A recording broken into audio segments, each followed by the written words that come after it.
Hello. Welcome to the Pinfall. Okay. Welcome to the Pinfall Podcast. I'm your host, Liz, and I can't talk tonight. And by my co-host, as always. Yes. Me. Okay. We're talking about Clash of Champions. Holy shit. Most disappointing pay-per-view ever.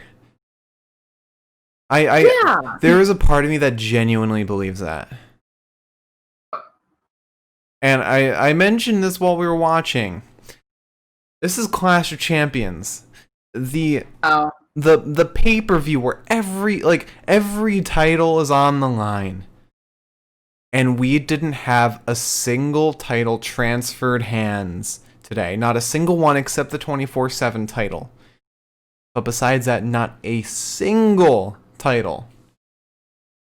You know, here's the thing. Here's the thing for me at the end of the day. I don't give a shit. I don't give a shit what title was exchanged. This was the best goddamn pay-per-view I think I've watched in I don't know how long. The storylines alone, and coming off of that, like, really kind of like blah note of like Cesaro Shinsuke versus Lucha House Party thing, where we kind of thought we'd see something. This was fucking awesome. It was. Like, oh my god. I don't think that I've sat back from like a pay-per-view in several months where I was like, you sure we can't have like another hour of this? Yeah, I'll take one more hour. I'll sit here. I don't care. With the main card, we started off with like the most creative ladder match we've ever seen. And then along the way there were like some average fights. But then our last two fights really like just destroyed the house. It was amazing. But we don't have news today. Right, which means I can talk shit for a couple seconds. Yes. But I just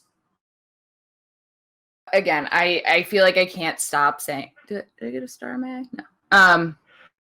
I feel like I just can't stop saying, like, there have been so many pay-per-views recently where I sat back and I was like, Extreme Rules. even SummerSlam, I kind of like, Roman came back, yeah, that was awesome, but like, even with SummerSlam, I was kind of just like, all right. And I think Payback, I was just tired at that point, so. Yeah. But Jesus Christ. I mean, we got stellar fighting and we got stellar storylines. Losing titles at this point for me, even if that's like the whole point of this fucking thing. I'm not complaining. Yeah. I am happy as a goddamn clam tonight. We could jump in. Oh, go on. I just want to say I was hoping to see either The Rock or John Cena tonight, but we got someone else, which was not as good, but still nice. That's just good. Thank you. You would not be saying that if you heard John Cena's walkout. Yes, but I didn't. Instead, I heard John Cena narrating something, and I was like, yeah. Johnny boy, this isn't where you belong. But I just saw a tweet actually where it was like, the way that they just did the Roman J fight, imagine how goddamn fucking stellar it's gonna be WrestleMania 37 when The Rock comes. When Roman has to dethrone the actual tribal chief. Rikishi. Dude, I hope Rikishi does come back and he's like, hey, so I saw you fucked up my son. I know that you're my nephew, however. Sarah? We can jump into the stuff, though, because we've got a lot of stuff to talk about. And just like every pay-per-view, we made predictions prior, which we talked about on our Smackdown post-show. If you missed it, you can go check it out on YouTube and kind of skip ahead to our predictions. So you can... Maybe just check it out later. I was going to say so you can, like, know what we did as we're going, but we are going to list them back for you. True. So you want to start us off? with our first fight? Yeah. I would love to tell you about all the fights that we predicted. I can't wait to talk about all the fights that we predicted tonight, because tonight I've got my Bon and Vive. I've got my safety drink. And I've got the drink that I've got to take 2 sips from. And Liz is our reigning champ from Payback.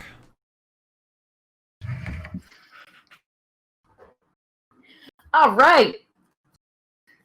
Jump into this. Oh. Great start. Amazing start. I wasn't going to change the... I thought about it. I was like, the yellow would actually kind of work because it's Clash and it's like Gold Rush. Yeah. But one, I don't know where my yellow and is right now, so that'll be fun for Wednesday. I just knocked the entire blue and off. Nice. I'm going to keep that there, though. I'm going to keep that there. All right. Imagine if, like, between every... Like, you know how they change announcers every match, like, for, like, Raw versus SmackDown? Imagine if I just, like, every time I'm, like, blue. And then put my red one on. We'd be here till tomorrow. Now. Also, fun news, the draft was announced, so that'll be something. Yeah, I'm excited. I'm a little stressed. I'm stressed about it. I'm a creature of habit. I feel like the draft's just gonna make me like, no. And DG Games, we like, can't wait to see them. We can't wait to talk about the Roman match, so that'll be exciting. If I could spend this whole podcast talking about the Roman match, I absolutely would. I don't know what writers they hired. I don't know if Paul Heyman got back, like, into the writing room, but... Yeah, Paul Heyman wanted to come back under the one stipulation that he had to write his storyline. Honestly, that might be the case. Yeah. But sadly, we have to start with Cesaro versus Shinsuke versus Lucha House Party. Which we do technically have to take a drink for this because we made tertiary predictions. Yeah. We both predicted Cesaro and Shinsuke would win, so good for us. We're very smart. We're very talented. We do our jobs well. Mark, however, predicted, because it seemed to make sense, that Kalisto and Lindsay would be left by Grand Metalik, and thus Kalisto and Lindsay would destroy Lucha House Party. I predicted that Grand Metalik would be the one to stay, and either Lindsay or Kalisto would leave.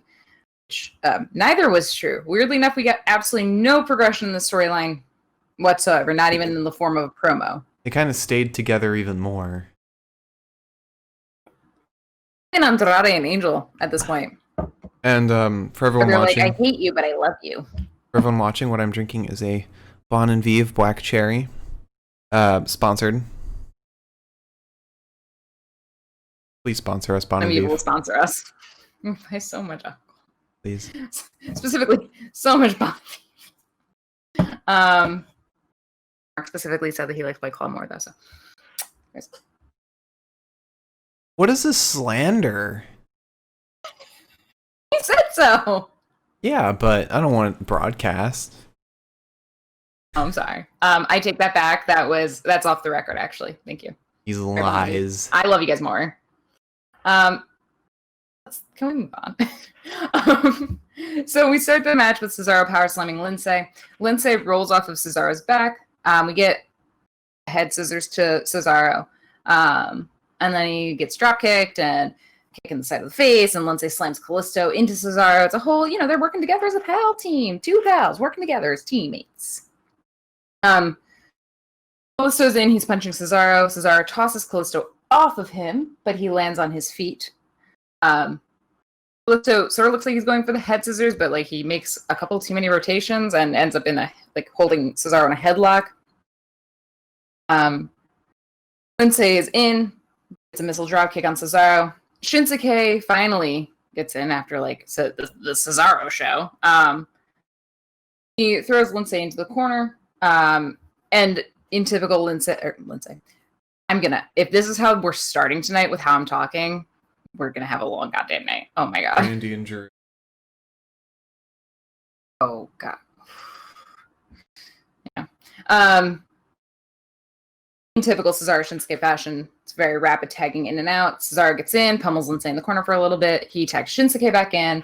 He Lindsay around, stomps him onto the ropes. He gets a takedown on Lindsay, sends some knees to his chest, and it's a near fall. No luck. Cesaro gets back in. Sunset bomb to Cesaro, and that was actually a really cool move. I think that was the first move tonight where you were just like, Cesaro nearly. I thought we were about to have 2 drinks for tonight. Shinsuke goes to attack Lindsay, but Lindsay kicks Shinsuke in the head and then gets a crossbody onto him. Cesaro gets in, kicks Callisto off the apron, goes to work on Lindsay. Lindsay gets strung up on the side of the rope. Shinsuke sends some knees to his little tummy. He's then absolutely yeeted from Cesaro's arm. Another near fall. Shinsuke is kind of kneeing Lindsay in the abdomen. Cesaro gets back in, uppercuts him. There's an elbow from Lindsay to Cesaro, but Cesaro won't really allow him to tag Callisto, which I guess is like their one saving grace at the end of the day here. Lindsay finally dodges Cesaro, gets Callisto in, the crossbody from Callisto, bizarre goddamn DDT to Cesaro from Callisto.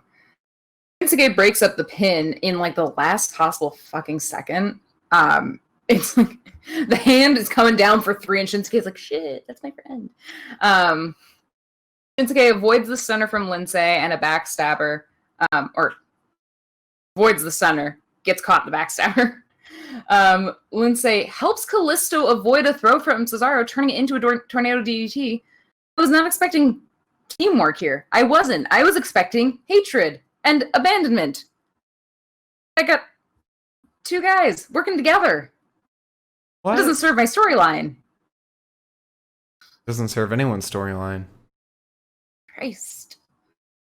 There's a moonsault to Cesaro off the ropes. We're team working with our moonsaults now. We're kind of going for the trifecta. Doesn't happen. Callisto goes to tag Lindsay back in, and Cesaro's just holding his fucking leg. Callisto rolls Cesaro up. Shinsuke attacks Lindsay to keep him away, sending him chin first into the barricade. Callisto tries again to roll Cesaro up. No luck. Nakamura gets in. Uppercut to Callisto. Cesaro spins Callisto and Shinsuke dropkicks him, and then they won. And we won. Storyline-wise, we didn't win. Yeah. Technically.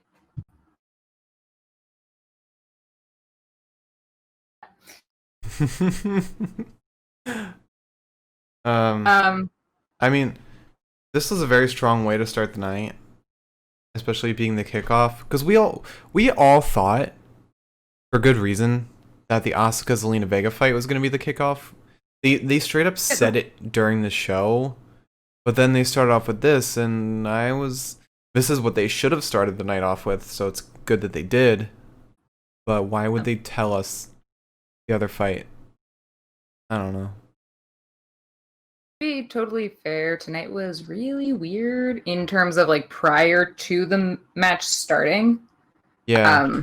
Because of the coronavirus stuff. Yeah, we should also say, for those who don't know, I was just so that we could talk about it when we get to it, but if you wanna. Well, one of the things there's nothing to get to. Oh yeah, okay. Nia Jax and Shayna Baszler were not around today. They were not medically cleared to fight, and thus the Raw Women's Tag Team title match was straight up canceled. But Nia Jax also tweeted saying that her tag partner is expecting with a pregnant emoji. So I don't know. I think that was a joke. Is it a joke, do you think?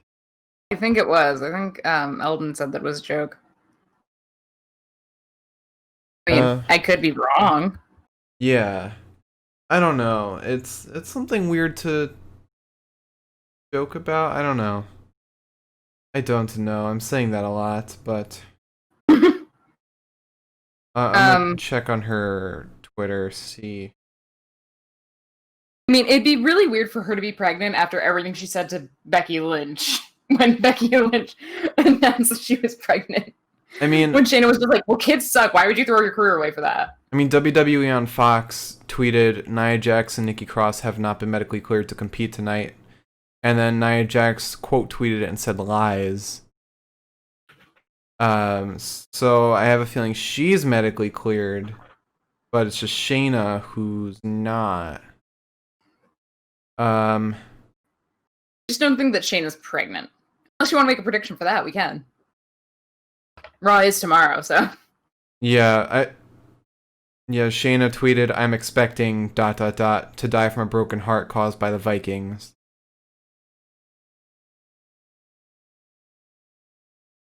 And somebody said, as in, Shayna Baszler is expecting you to be less annoying in direction of Nia Jax. And then Shayna just said, to be fair, I stopped expecting that to happen a while ago.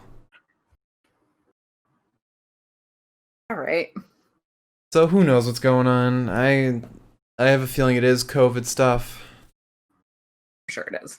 Shayna and Nikki are probably the ones who aren't cleared, and thus Nia Jax isn't cleared. Very hot. It is. It's very hot. Do you want to talk about someone that's also annoying? Or some folks that are also annoying? Jeff Hardy, Sami Zayn, and AJ Styles? I wasn't going to group Sami Zayn into that, but yeah. Okay. Sami Zayn isn't annoying. Well, however, Jeff Hardy is. I just want to say that this is the last time I ever rely on Jeff Hardy for anything in the slightest. Also, you are freezing every 2 seconds.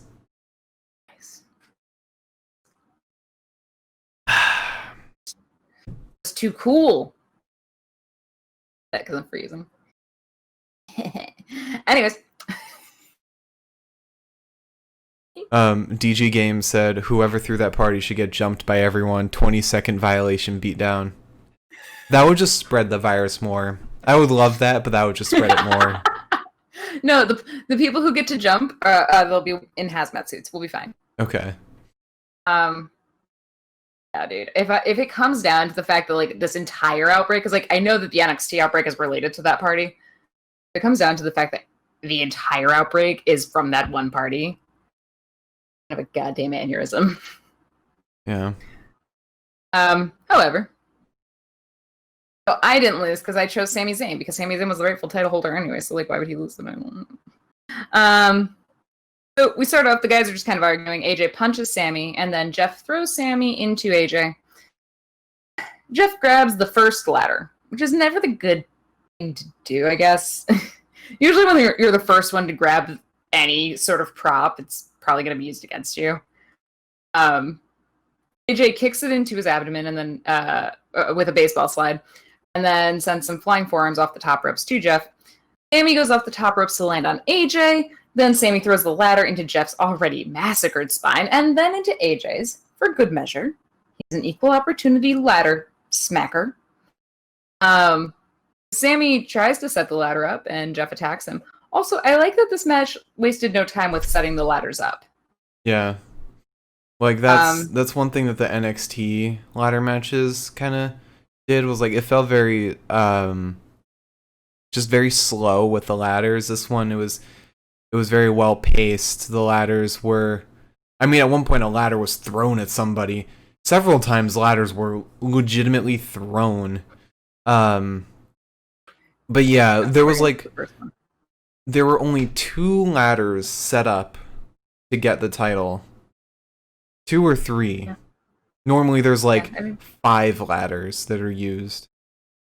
Yeah. It was a very well paced fight. Yeah. Sami's then trying to set the ladder up. Jeff attacks him and sends Zayn back first into another ladder that is now against the corner. Jeff goes off the middle rope into AJ. AJ sidesteps him, sending Jeff into... This was really painful looking. So Jeff goes off the top buckle. There's a ladder there.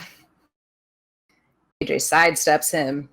Jeff goes about neck first into like the hinge of the ladder effectively breaking the fucking thing. Jeff broke. Like Jeff right now. Jeff just like legitimately broke today. It was wild because like I don't know, man. I've accidentally like hit my hand against like the hinge of a ladder. It's just such a thin piece of metal that it hurts like a bitch. Yeah. So to go neck first into that, I was like, oh no! Called Jeff's chiropractor. He's got another vacation coming up. After this match, tell me I'm wrong. So AJ launches Sami into the ladder, and Sami bounces like a little rubber ball. My God. Oh yeah. He bounced off of it, bounced into the rope, and I think bounced back into the ring, which was. AJ starts to climb the ladder. He sets another one up. He starts to climb the ladder. Sami drags him down. AJ goes back to climbing. Jeff meets him in the middle. They're fighting. AJ launches Jeff to the canvas. Jeff gets back up and attacks AJ off the ladder. Then we get a double leg drop, a basement drop kick, and an inverted atomic bomb, all to AJ from Jeff. Jeff, that was, I think, his final wind. Sami then sends Jeff out of the ring, knocks AJ down, starts climbing the ladder. AJ stops him, tries to send Sami into the ladder in the corner. But it turns into an exploder suplex from Sami to AJ into the ladder, which I think was for good measure since AJ did bounce Sami like a basketball off the ladder in the first place. AJ gets back up, it starts attacking Sami. Styles kind of goes for the phenomenal forearms, but Hardy avoids it, and then Jeff does his stupid fucking poetry in motion move. I'm so sorry. I know Jeff Hardy's an accomplished wrestler, but he just drives me so far out of my mind sometimes. I think it's because he reminds me of, like, all of the rave guys I knew in college and, like, in high school, and I'm like... What's that towel for? War flashbacks. It's because when you're at a rave, you're doing a lot of drugs, and then you're sweating because you're dancing so much. It's like... The ecstasy, the sweat, the dance, you gotta get it. You're gonna get sweat in your eyes, it's gonna mess up your makeup. It's but he's just gonna wipe off the face paint. That rag. It's either he wipes off the face paint with the rag or the canvas wipes the face paint off his face anyways. Yeah. So Sami kicks Jeff over the barricade. AJ throws the baby ladder at Sami as he's climbing up the ladder. There's this sweet little baby ladder into Sami, which Sami deflects. Shouldn't have deflected it. The ladder was not going down because of that thrown at him. But he deflects it with his hand as he's on the side of the ladder, and it's then sent off like reeling because his fucking hand is like in pieces.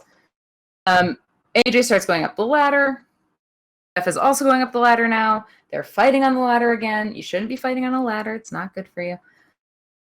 Then Sami, who is now in the corner because he's writhing about his fucking hand, the ladder comes down at him with both Jeff and AJ on either side.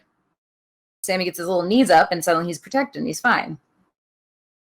Sami realizes that he is still alive, and the other men are dead now, so he tries to go up. Jeff is getting him off the ladder, so is AJ.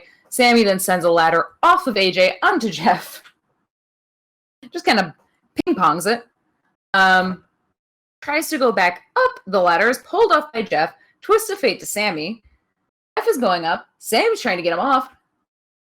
Sami then tries to push the ladder forward, and Jeff says, oh, I've got a great idea because I know how to climb ladders. I'm going to go over the top of the ladder and then face first down the bottom, or the other side of it.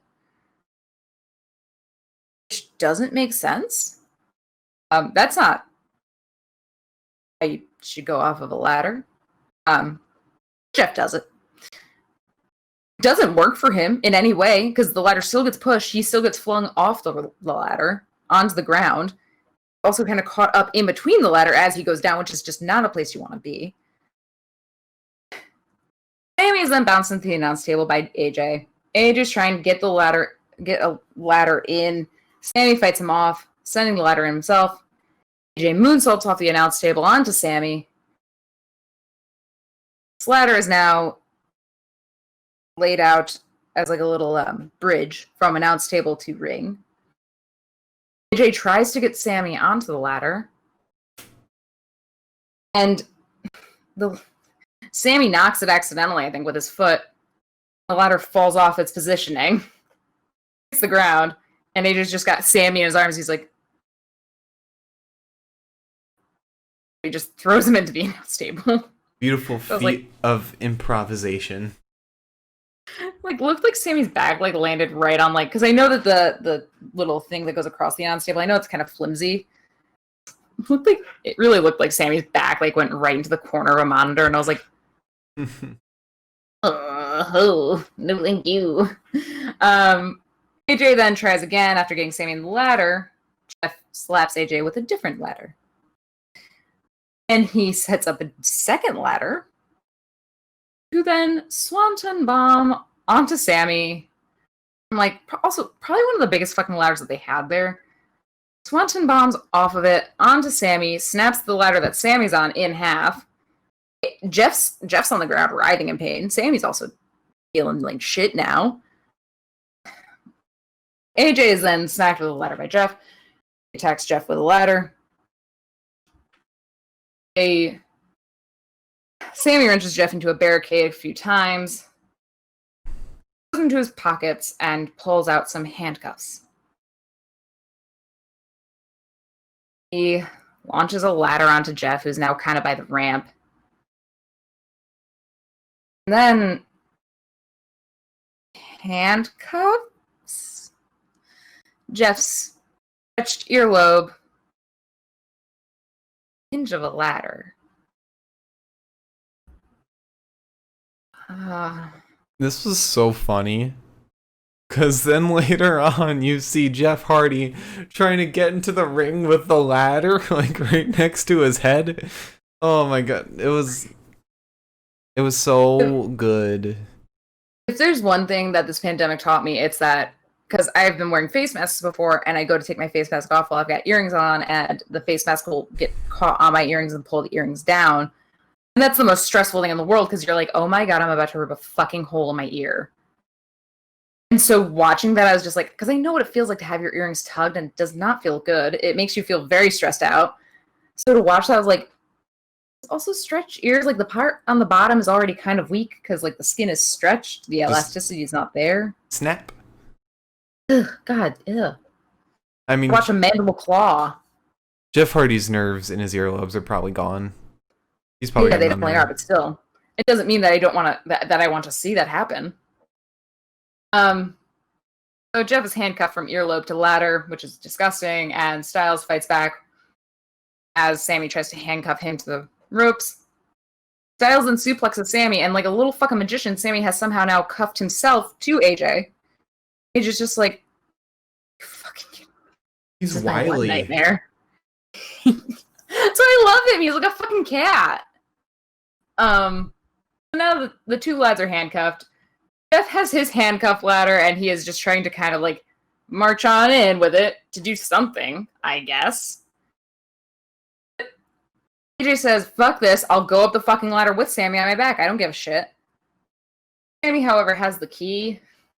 So he uncuffs or unlocks his cuff, locks it around the fucking hinge.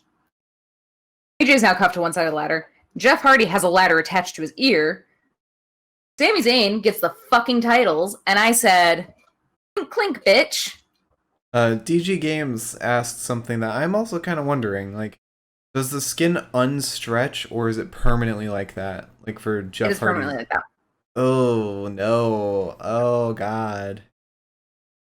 I've known a lot of people, like, in the same way that, like, especially if you're part of, like, a family that, like, pierces their ears when you're really young. My ears got pierced when I was 16, so my cartilage was still pretty solid. But if, like, you get your ears pierced as a baby and you keep them pierced through the rest of your life, as, like, older women will get, the like little holes where their earrings are get stretched out down, which isn't nearly as obvious, but it doesn't go back. I know that sometimes your ears can close up if you don't, like, if I were to stop wearing earrings now for like the rest of my life, they might close up. But that there's a permanent separation there that's never going back. And I've known a lot of people who have blown their ears out with stretching them, because if you stretch them too far, it's not great. Not great at all. I knew someone who did that a couple months ago, and I was like, I don't need to know that. I don't need to know that at all. So after that, we had R-Truth backstage. I'll treat this like a promo if you want to. Yeah. He's walking with little Jimmy and his title in the gold miner costume that he's got that he showed off in the kickoff. And he accidentally walks into the ref's room, and he suddenly realizes, oh no, I could lose my title here. And so he leaves the room quickly, is stopped by the refs on his way out, and then Drew Gulak turns and sees him and thinks he's doing lunges. Doing lunges, even though he's not supposed to be at Clash. But he thinks, oh, my first chance at a main roster title. Oh boy.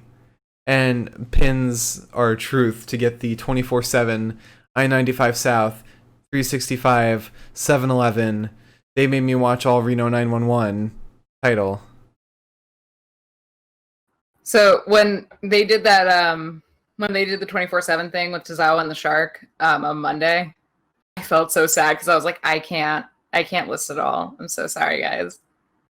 I was like, that's Mark's thing. I can't. I don't know what it all is. And apparently Tozawa actually got eaten by a shark, like in kayfabe. We cannot discuss that yet. Don't jump ahead. However, rest in peace. But have our next match. What we thought was going to be the first match was not the first match. Look at me. I'm just so sparkly today. You are. Also, I just want to say that this match, I thought would be the worst match of the night. Turns out, very much not. Yeah, we got our A to Z's here. Yeah. We got Alistair and Zelina. Oh, Alistair. Also, rest in peace. Still don't understand that fucking gimmick. Oh my god. Oh, Mark, do you want to take a sip? A little sipski? A little drink? Sipski poo? Dying on my hill on Friday. Yeah, you died on a lot of hills tonight. This is the Battle of Gettysburg, baby. I said that I would go purely based on win-loss records and my point system, and it failed me many times today. So I picked Zelina Vega for this fight, foolishly. But it won't happen again. It won't. Mark's like, I'm never looking at the statistics ever again. Oh, God. At the very least, I retain my status as champion. I'm going to tell everyone that now. That's a spoiler alert. Wow. Spoiling it already. Anywho. This is what happens when you take notes. You see the world in a different way. A different light. What are you talking about? I don't know. I got like a little high on my victories here. Yep. So we have Zelina versus Asuka. Asuka immediately sends Zelina down with a facebuster. She avoids Zelina multiple times. It's kind of just taunting her. Zelina finally gets a kick to Asuka's knee. It doesn't really bother her that much, which you normally would have expected it to, because like Sasha kicks her in the knee. She's like, "Fuck! Down!" No, Asuka's just like, "Oh, not so fun." Asuka slams Zelina to the ground, covers twice. Doesn't work. Zelina oversteps Asuka's arm to get out of a hold, and then kicks Asuka in the arm. Asuka gets a headlock on Zelina. Zelina punches free and finally throws Asuka off of her, and then runs into Asuka's forearms. Asuka gets an armbar onto Zelina. She makes it to the rope. Asuka is kicking Zelina in the corner. Zelina gets up to the top turnbuckle. She throws Asuka off to get her away from her. Asuka then kicks Zelina in the abdomen. Hip attack finally sends poor Zelina out of the ring to kind of just, think things over, mull on what's happening. And then Zelina gets back in and wrenches Asuka into the steel fucking steps. Or she doesn't get back in, but she wrenches Asuka into the steel fucking steps before throwing her back into the ring. is then stomping her in the fucking corner, sends a boot to her face, and all of a sudden I was like, am I wrong? Was I misguided? Because for a second I really fucking thought I was. Then there's an arm wringer to Asuka, transitioned into an arm sub. Zelina goes into a bridge to extend the stretch of the submission. And then there's a headlock on Zelina. Asuka's going for the Asuka lock. Doesn't quite work. Zelina arm bars the arm of Asuka, the one that she injured in the beginning of the match. And then Asuka's going for the Asuka lock again. She kicked Zelina in the boob at some point. She misses a hip attack onto Zelina. And we've got the whole thing where Asuka misses the hip attack, and now she's just sitting in the ropes, and it's like, forward. It's literally the most useless punishment that they have with wrestling moves. Like, you don't need to latch yourself. There's no need. Just bounce off. Fair warning, there's probably a chance that we might lose signal, I feel like. You're flickering a little bit. Why? Sometimes it doesn't happen. Sometimes this just happens like intermittently, but just fair warning. If that does happen, we'll be back. We'll be back in like 5 seconds. Sometimes Discord just doesn't care for us. That's all. But there's missed hip attack onto Zelina, and then that is turned into a modified crucifix onto Asuka, which is a really cool fucking move. I think that's sort of almost what Andrade does, except it's like usually just one arm. When he does like the hanging arm bar, basically. Yeah. Then Zelina gets off a Hurricane Rana to Asuka. Backstabber, but it doesn't quite work as well as she'd like it to. Zelina rolls into a kick to Asuka. Tries to roll her up, but ultimately Asuka gets Zelina into an Asuka lock, and Zelina taps. And then as Asuka's going like, hey, good game, Zelina's like, nope. And then Charlie interviews her, and she's like, hey, you did like a great job. Like, congrats. Like, what do you have to say to Zelina? And Zelina, or Asuka was like, she's a good wrestler. That was cool. And Zelina just takes a cheap shot at Asuka, and I was like, all right. Shit. I mean to never compliment you. But it was a good match. I was actually really impressed with how well Zelina did, considering the fact that I was kind of shocked that Zelina was the one going for the title at Clash. Yeah. It just didn't make sense to me. Especially with Peyton and Mickey. It's like very out of left field. Yeah, no. And Natalya and Lana. Yeah. It just was like the last person I would have said, yeah, that's probably who it's going to be. Maybe that was the point. I don't know. We'll find out tomorrow. So we start with Apollo versus Bobby, and does someone smell Cedric might be out because of COVID? Because I think I do. I smell nothing but another sip. As long as you can smell it, that's good for you, because that means that you might not have COVID. Yep, smells like alcohol. I can only smell the gin. The gin is very strong smelling. To make myself as big of a cocktail, but you know, I hated the taste of black cherry for so long. And I used to too. I think I've Stockholm syndromed myself into liking it. See, I can't drink anything with raspberry flavoring. Raspberry flavoring gives me a migraine. Really? Yeah. Even if it's like, even it doesn't have to be alcohol. If it's in like a soda or something, I can't have it. Raspberry seltzer gives me a headache. I'm sure one day we'll find out why, but I'm never going to a doctor for it. So imagine I make an appointment. I'm like, raspberry flavoring gives me a migraine. What do I do? They're just like, don't drink it. Stop being a baby. Don't be a puss. I don't know. Grow up. Not your mother. Anyway, so we've got Apollo versus Bobby. Sweet Mark. Ricochet comes out and it's like, oh, Ricochet. And then you're like, oh, they're probably going to bring out Cedric because they brought out MVP and Shelton. Why wouldn't they? They don't bring out Cedric. Cedric's not there. I don't know where the fuck Cedric is, but he's certainly not there.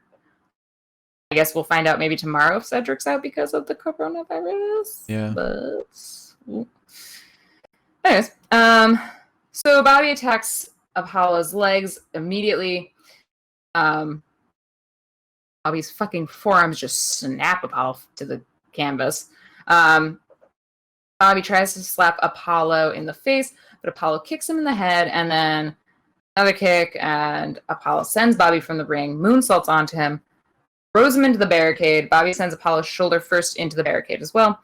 And then once they're back in the ring, he gets a flatliner off of Apollo.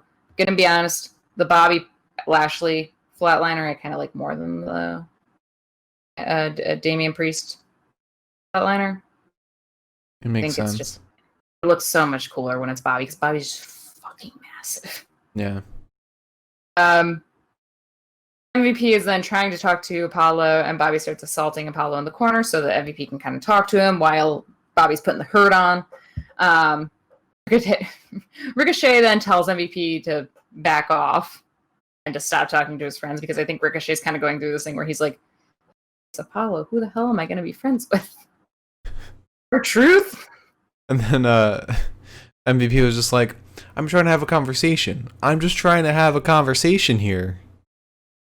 Meanwhile, Apollo's just like dying. Apollo's just like in like a headlock. He's like, yeah, okay. Conversations. Bobby then suplexes Apollo.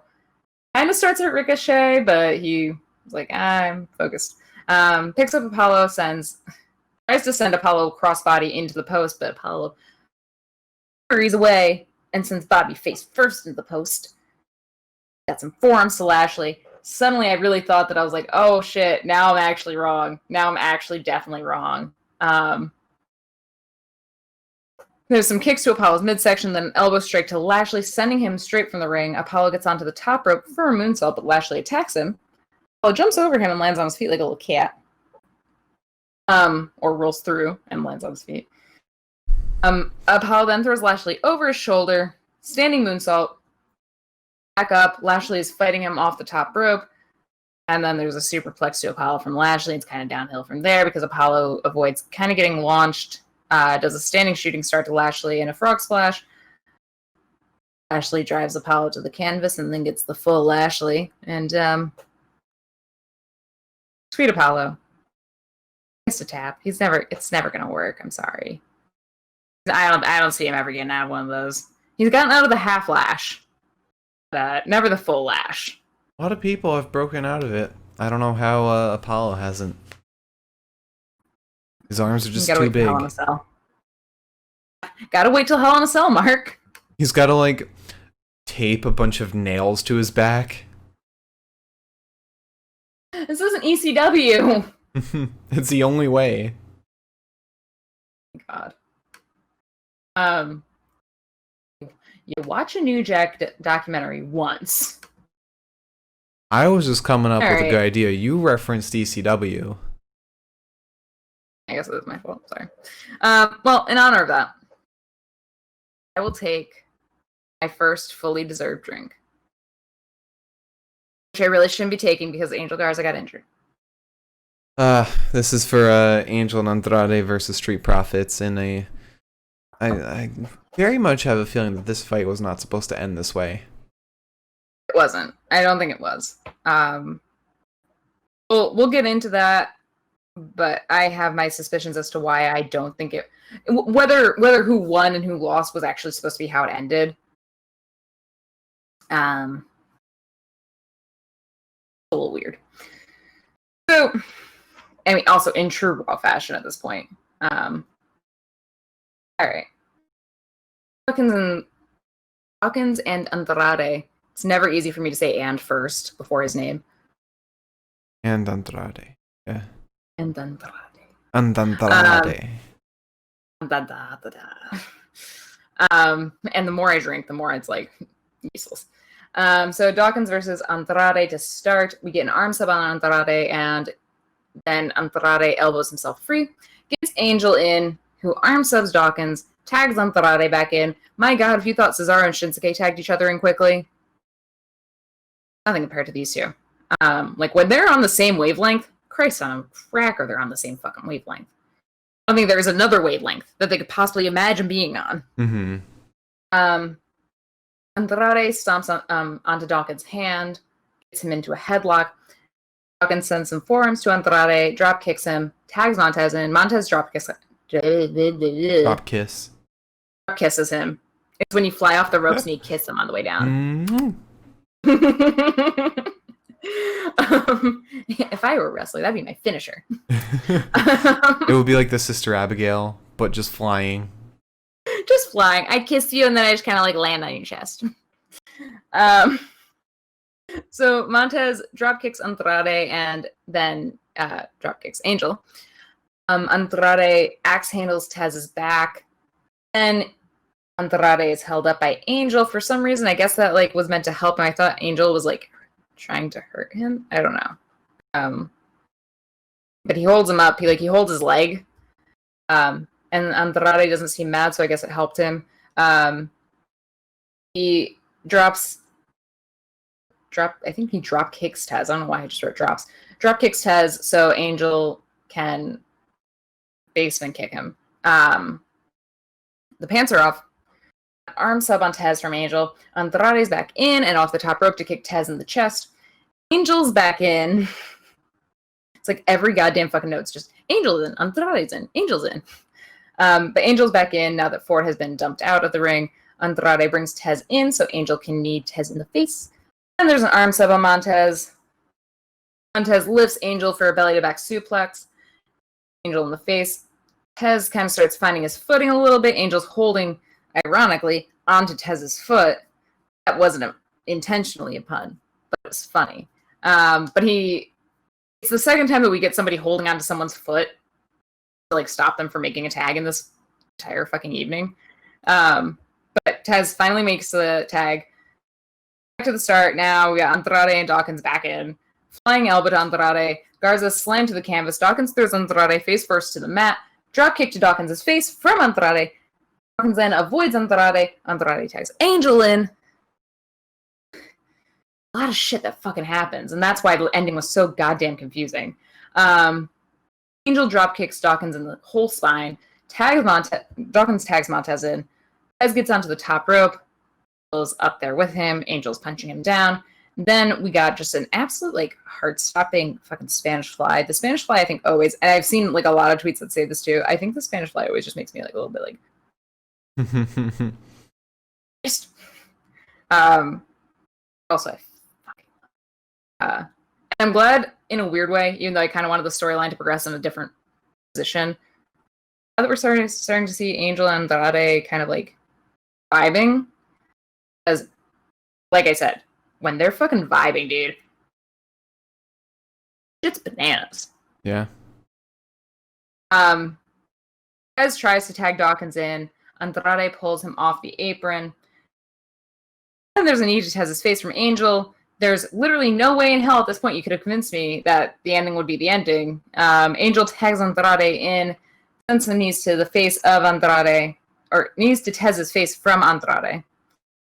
Then there's a kick to the back of Andrade's neck. Dawkins is finally back in. He powerbombs Andrade. The ref counts to 2, and then signals like, yeah, the match is over. We're good. Bell rings. Dawkins... Andrade kicked. Dawkins is just like, fuck. Like, oh man, how could he have kicked? But then the bell rings. Garza is nowhere to be found. Dawkins...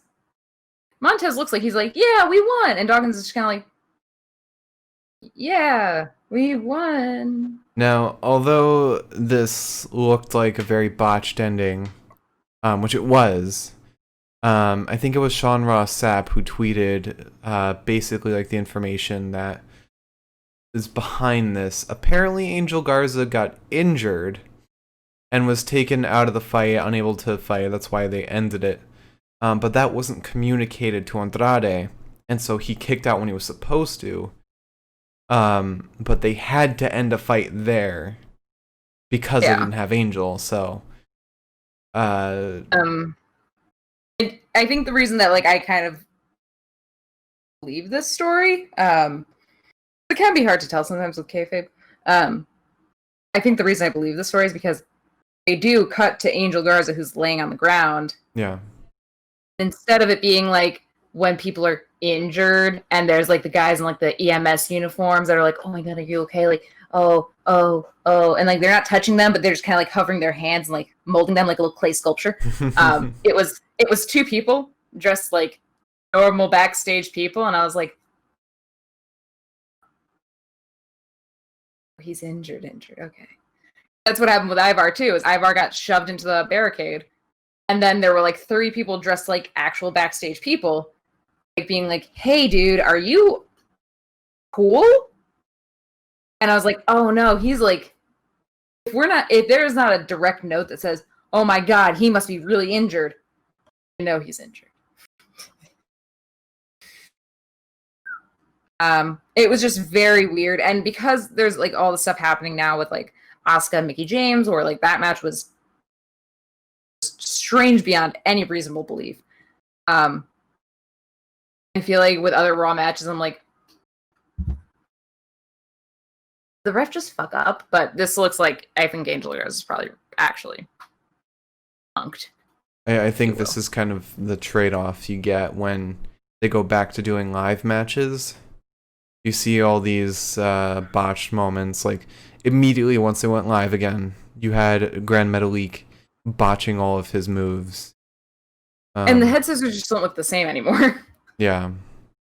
I also don't know if maybe we're like being a little too critical because the head scissors are done on like a 6'4" man, which also probably is not that easy. There was somebody else who botched them today, but I can't remember who it was. I don't know. It's gonna bother me. Maybe one of the next one of the next matches will ring a bell. But you have a promo to talk about now. I do. Drew Gulak had a little interview after he took the 24/7, 365, I-95 South, 7-Eleven, They Made Me Watch All Reno 911 title from R-Truth.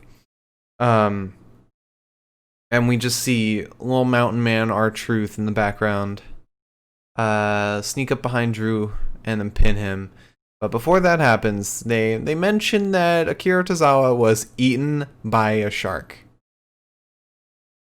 Yeah.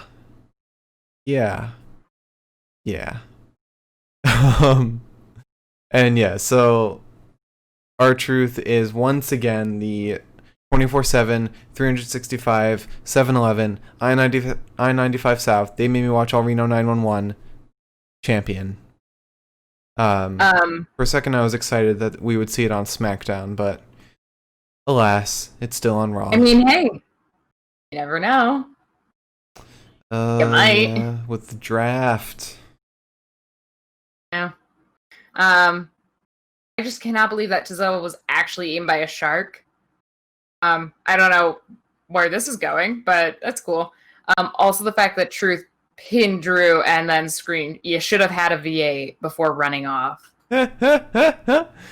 Also, with the draft, I assume with the draft, like, any title holders will remain on that brand. Like, Asuka will stay there because she's the Raw Women's title.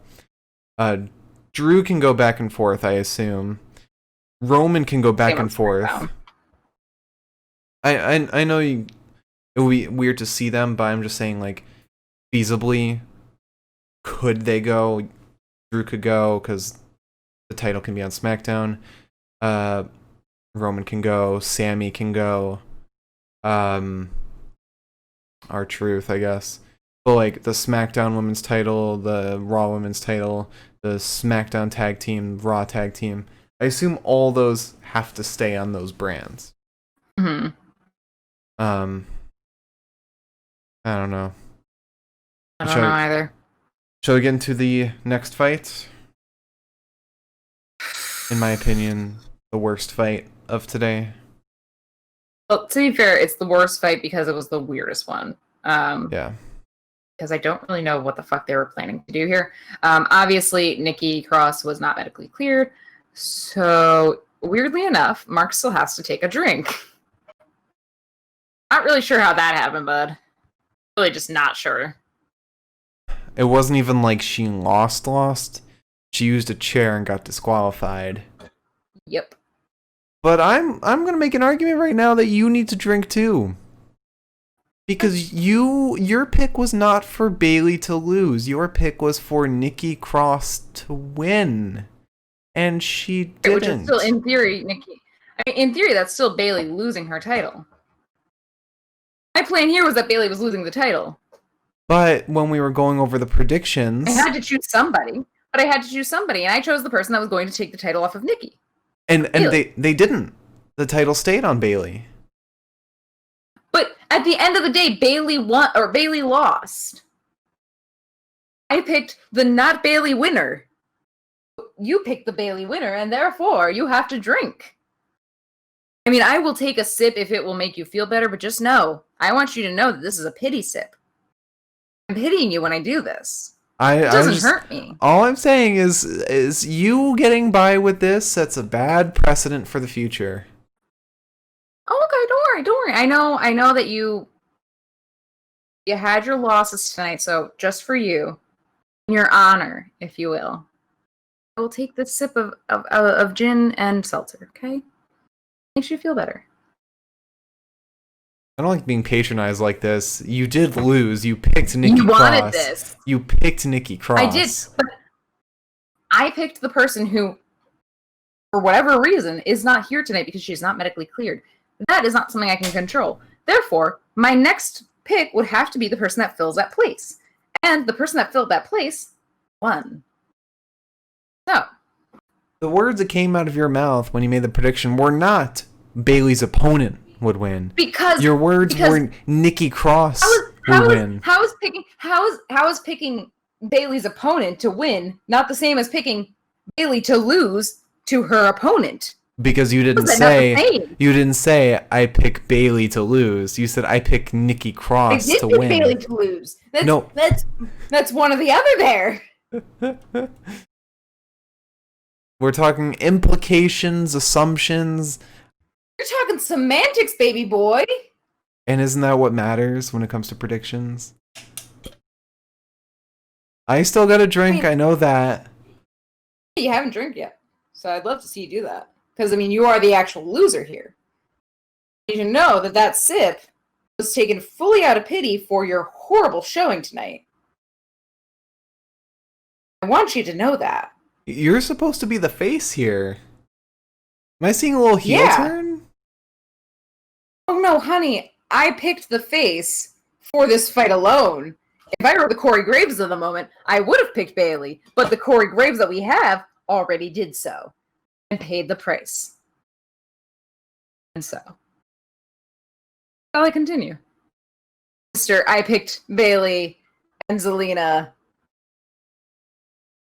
to win. Okay, you also picked Sami Zayn, Bobby. We're in the same boat. Except I picked a couple more winners than that. Again. You know, you make this not fun sometimes. Continue. I would wager a bet that your statistics made this not fun. Continue. So we start with Bayley coming out. She's just kind of talking shit. She's still got her chair with her. I don't know why. But she's like, so no one, Nikki's not here because she can't fight me. Loser. If anyone wants to fight me, you're more than welcome to. You got like 5 seconds to come out here. No one does. And then all of a sudden, Asuka does.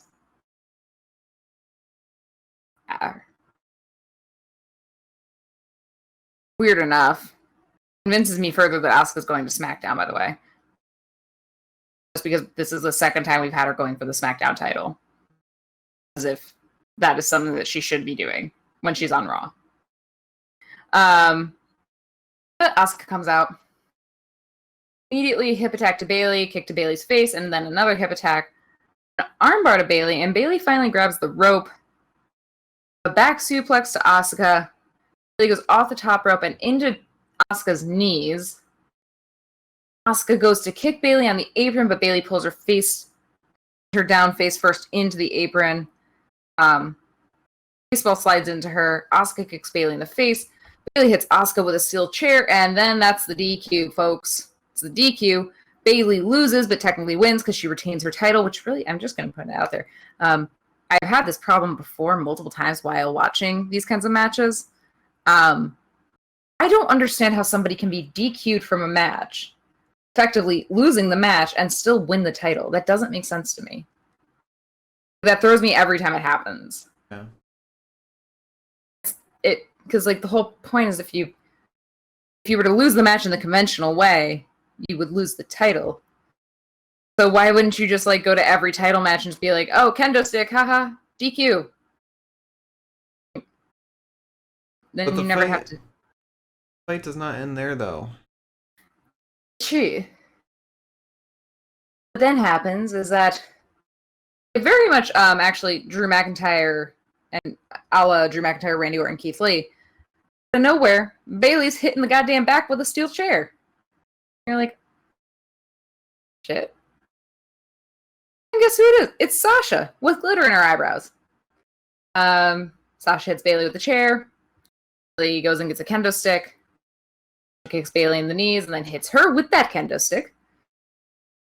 Sasha smacks Bayley around with the chair for a little bit, and Bayley grabs her title and runs fucking home. Which I kind of wish that they hadn't. I understand why maybe they did it tonight instead of waiting a little bit longer. But like, if you're gonna put me through so many months, basically a year of the Bayley and Sasha friendship, and its evolution to its de-evolution, I'm happy to take a couple of weeks from the Bayley and Sasha complete meltdown. You know? Mm-hmm. I don't need like, how many weeks has it been? Like 3, 4? I don't think that happened at a pay-per-view, did it? No, it happened immediately following a pay-per-view, I think. Right after they lost their tag team titles. It's been about 3 weeks now since it happened. Like, I'm more than happy to wait like a couple more weeks at this point.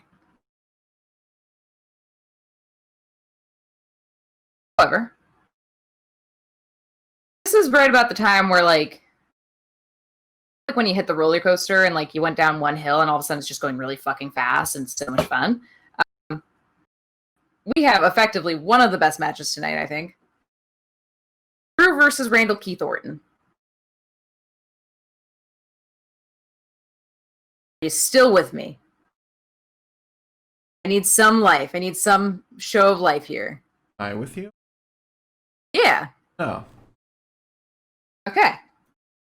Good to know. All right.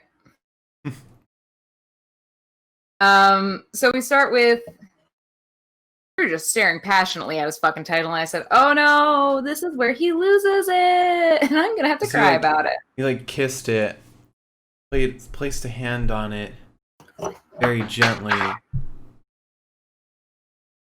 I knocked my lip gloss off the table. Like caressed it, and yeah. If he was gonna lose it. It was like he was like waving goodbye to like his lover at the train station, essentially. Mm-hmm. Just like, Miss Sweets. I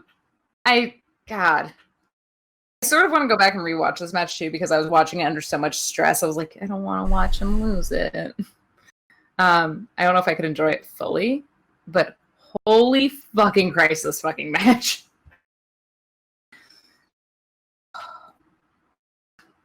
So Drew starts off just getting his fucking 40 pounds of flesh. He kicks Randy, punches him. It's a mess. And I said, all right, this really fits the fucking plot in my head right now. We both chose Drew because there's some hills you can't not die on. I was dying on my hill of best ranked wrestlers. Drew is the number one right now, so.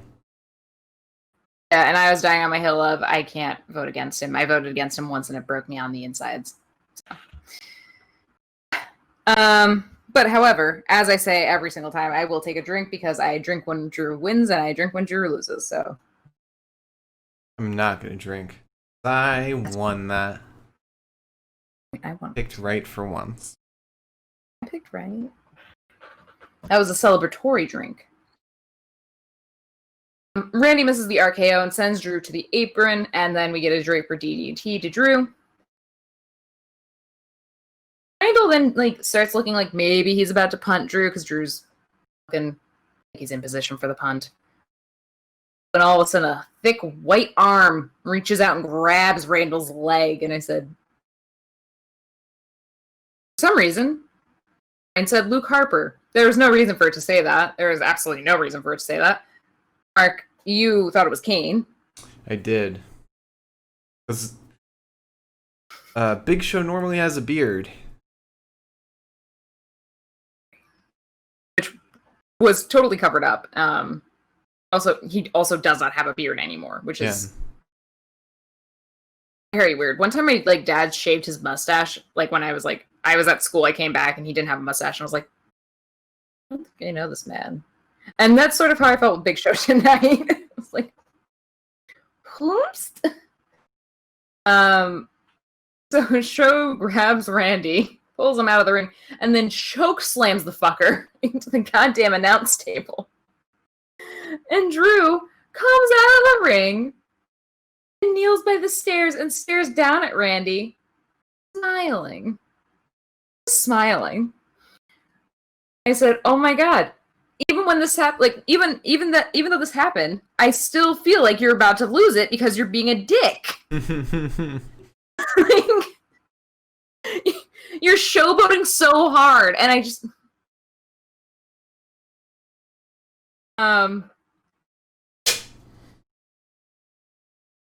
That was my can of seltzer that popped. Drew then slams Randy into the barricade, chops him up a little bit, slams him into the stairs, stomps him around, drags him to the ambulance, punches Randy in the back, and I said, okay, this is gonna be a quick fucking match, I guess. Maybe I'm in the clear.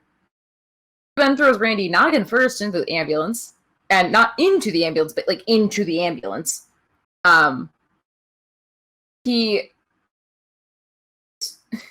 He goes to unload the ambulance. He's got some crutches. And then pulls out the special EMS folding chair, which is red and has the EMS logo on it. For some the reason. generic LMF logo. Just in case you're at an emergency scene, you're like, you know what, I need a breather. I'm just gonna pull my EMS chair out and just squat. I mean, you know what? I've never been in an ambulance. I've never seen an ambulance. They do have MS chairs that I just don't know about. Anyways. Drew goes to hit Randy with this chair. Randy then hits him with the crutches, takes the red ambulance chair and shoves it into Drew's stupid goddamn jaw. It's Drew and Randy in the ambulance. Drew is kicked out of the ambulance by Randy. Randy also jumps out. Starts punching Drew in the jaw. And then we get a Glasgow kiss, which I think, frankly, if I've got a semi-broken jaw, I'm probably going to avoid headbutting people. I've never had a broken jaw before, but I just have to imagine that maybe headbutting somebody can't be great on the mandible. Mandible claw! God. I've got the Fiend music in the back of my head now. Which, to be pretty much my brain all the time. Then have Drew doing the same shit that Drew does every fucking time, where he's like, I'm counting down to my Claymore to give you warning. And as he does that, Randy dodges the Claymore. Drew kicks the door clean off the ambulance. Randall then uppercuts Drew. Go backstage. He gets chopped around again. Randy throws Drew into the wall. And then, my God, if we didn't get another great fucking cameo, Christian, stay-at-home soccer dad, came through to put the fucking hurt on Randall and catering. He said, frankly, fuck your Twinkies. he just tossed Randy all through there. And I was like, oh my god, Randy's bleeding a lot right now. Damn. Which, in the age of Corona, there was much more blood than there should have been in a wrestling match. Just want to put that one out there for this match. So Randy makes it free from Christian's beatdown. Again, still glad we got to see Christian. Really wish that we could have seen Christian, like, for a moment still, as opposed to just action shots of him. But I'll take what I can get. Just to know that he's still alive. Now we'll get him tomorrow. Dude, if we get Christian tomorrow, I know that we're getting Shawn Michaels on Wednesday, but if we get Christian tomorrow...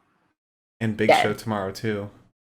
It's so weird, too, because, like, Big Show was going after that title. That was, like, the first thing... That was the first person Drew fought for the title. Now Big Show's just like, yeah, but I fucking hate Randy so much more. I don't give a shit about the title if Randy's in the way.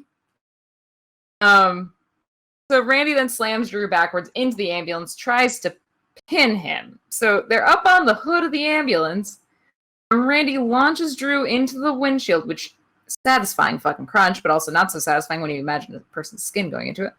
And sweet Randy, who needs a fucking nap, just tries to pin Drew. Just tries to be like, 1, 2, 3. Both of the lads are now bloody and on top of the ambulance. And Drew, whose back is also incredibly bloody at this point, is like dragging blood across the ambulance, which is just... Drew is then holding on to the top of the ambulance, like the back bar of it, holding on to it. For no reason. Drew's feet can definitely touch. He's 6'6" or some shit. 6'5". At least step on the fucking step of the ambulance. That's why the step is there. But he's holding on to it so that Randy can then stomp his little paws off the top of the ambulance. He falls down. And then who's on top of the fucking ambulance? Man of my dreams. My savior. Love of my life. Shawn fucking Michaels.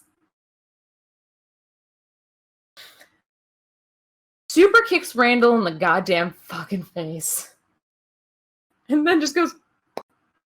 sends Randy off the side. You know, normally there's cameos and like pay-per-views like this shit. I'm like, I get it. It's funny. Like, good job, guys. You did a great job. When Michaels came out, I lost my shit. I was gone. Yeah. I was done. It was over for me. I was like, all right. You did your job, WWE. Thank you. We were hoping for Edge and Beth Phoenix, but no, we didn't get either. But that'll be for next time. I want like a Johnny and Candace like supportive relationship beatdown. I desire one thing and one thing alone, and that is it. You know what? After that, they could raise my WWE subscription to $20 a month. Fine, I don't care. You earned it at that point. I was hoping for one simultaneous Claymore kick from Drew, Shawn Michaels, Christian, and Big Show all at once to put Randy into the ambulance. But no. Then they all high five at the end. Like a jumping high five. Freeze frame. I wish. But we did get to see Shawn do what he did and then just go, Shawn! Save your strength. You're going to be on NXT later. Drew is then carrying Randy. And Randy wiggles off of Drew's arms. RKO's the shit out of the man, which is, you know, fair. What I expected as much. Drew, like, his eyes just zone out. Drew's in a different universe at that point.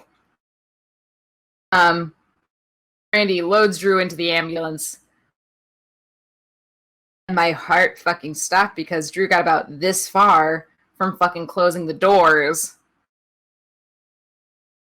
And suddenly, Drew McIntyre's little fucking paws come squeaking out to stop the fucking door.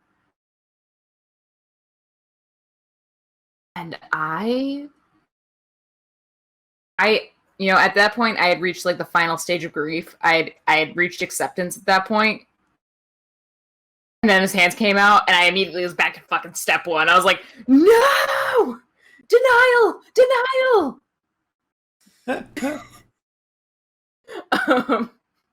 Drew then Claymore kicks Randy. We could have been done. He could have shut those fucking doors. We could have had a good day. We could have gone home, get rested. Drew wasn't satisfied. And this was again when I was like, okay, back to the acceptance stage. And then Drew fucking punts Randall's dead goddamn body. And I am back in the denial phase because Drew McIntyre can never lose that title because he fucking won. And then Ric Flair fucking away with a cracked windshield and a broken off door. And I said, oh my god, please don't let Ric Flair drive a car because Randy will actually need an ambulance. I was really hoping that since we got everyone that Randy punted, we would get everyone that Drew Claymored to come after him. But no. Much longer list. At least for recent times. We'd get like Bobby Lashley, Dolph Ziggler. Who else did he? MVP. Seth. That's Big been Show. several times. Big Show attacks both Randy and Drew. I'm sorry. I saw something that you tweeted from the Pinfall account.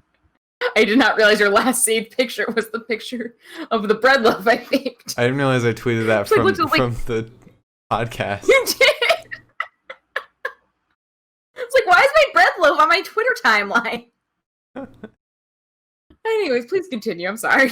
I was going to say, the next person to challenge Drew for the title now will only have to be Brock Lesnar. Unless they do something with the draft where it'll be Roman. Or Edge comes back. Or they do some call-ups from NXT and it's Adam Cole.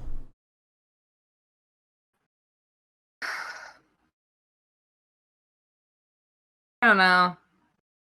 Considering we haven't had any like actual like confirmed evidence of Undisputed Era like going through any hard times, aside from Kyle just being like, hey guys, can we not hit people with chairs tonight?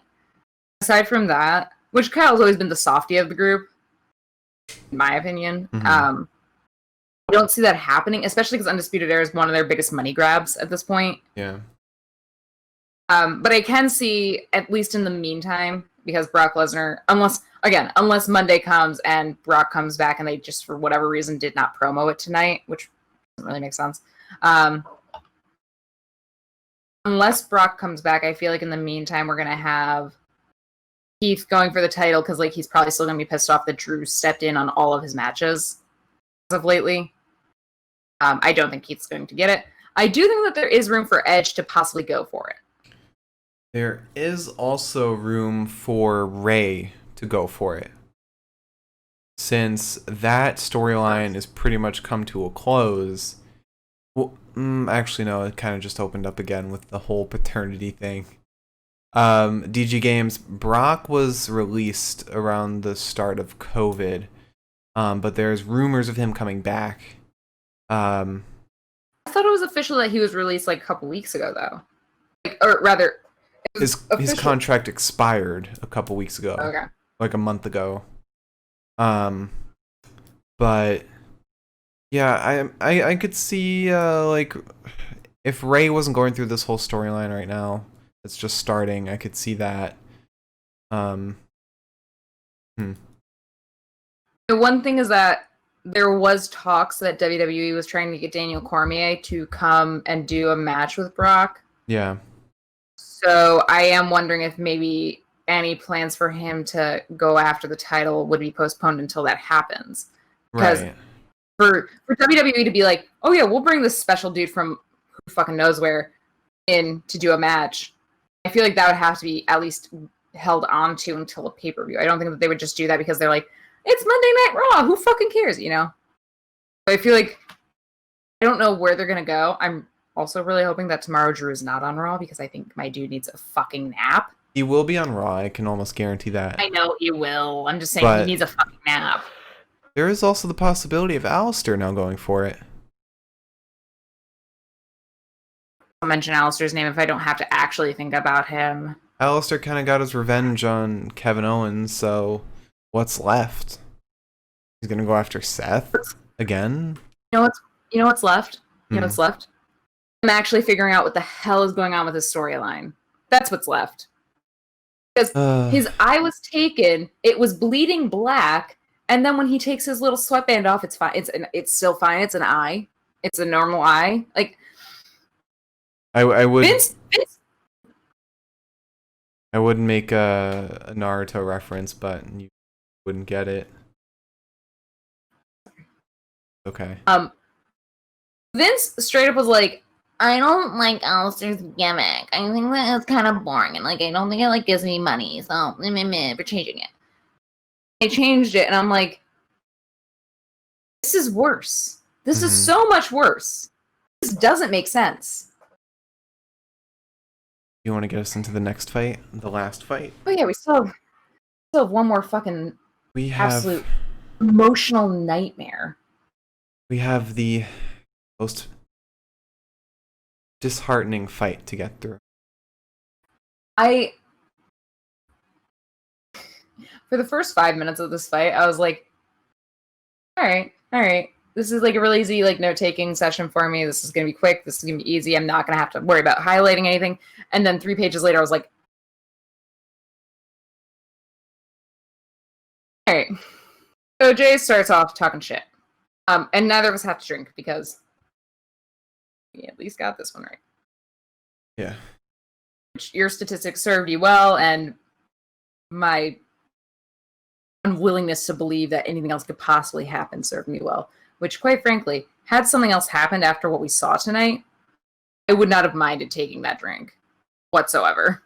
Yeah, same. So, Jay, actually, you know what? I can take a sip for the emotional torment. We also got exactly what we wanted, what we've been waiting for towards the end of the fight, a certain someone coming back, even for just a little appearance. This fight had everything. It was amazing.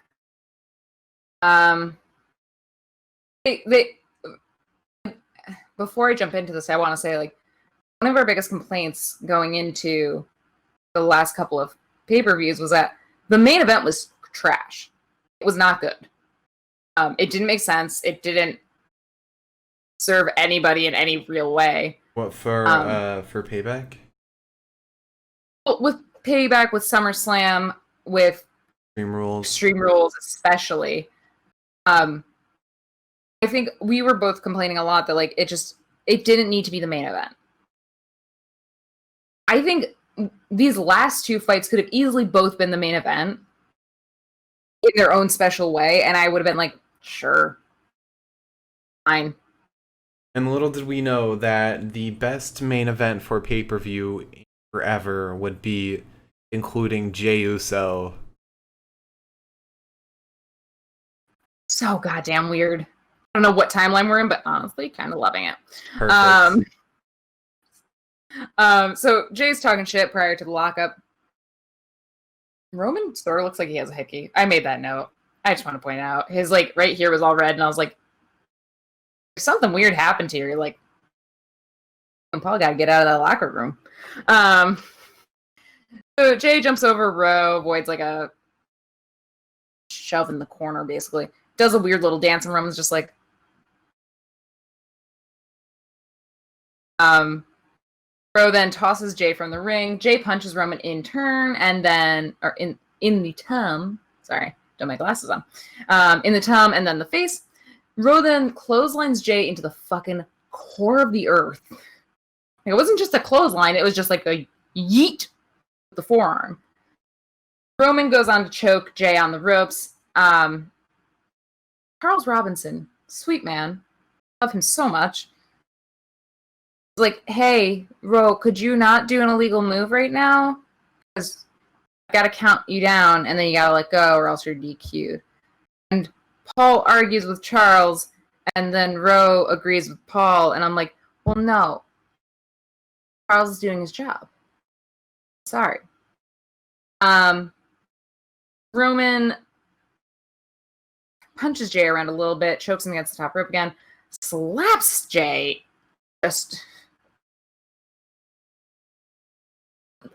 Roman slapped Jay so fucking hard, my dude just fell cold. And I was like,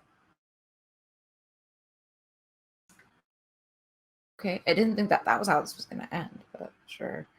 Roman then slams Jay into the apron. They're kind of exchanging right hooks. Roman's getting more mad at Charles for telling him to like not do illegal things again.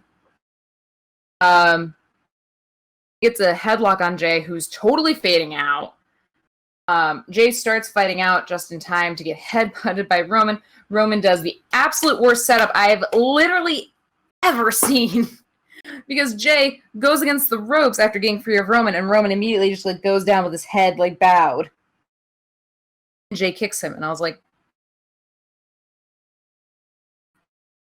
it's like somebody showing me how the magic trick was done. I saw you bend over. There was no reason for you to bend over. No one pushed you. No one shoved you. You just bent over to wait for the kick to the head.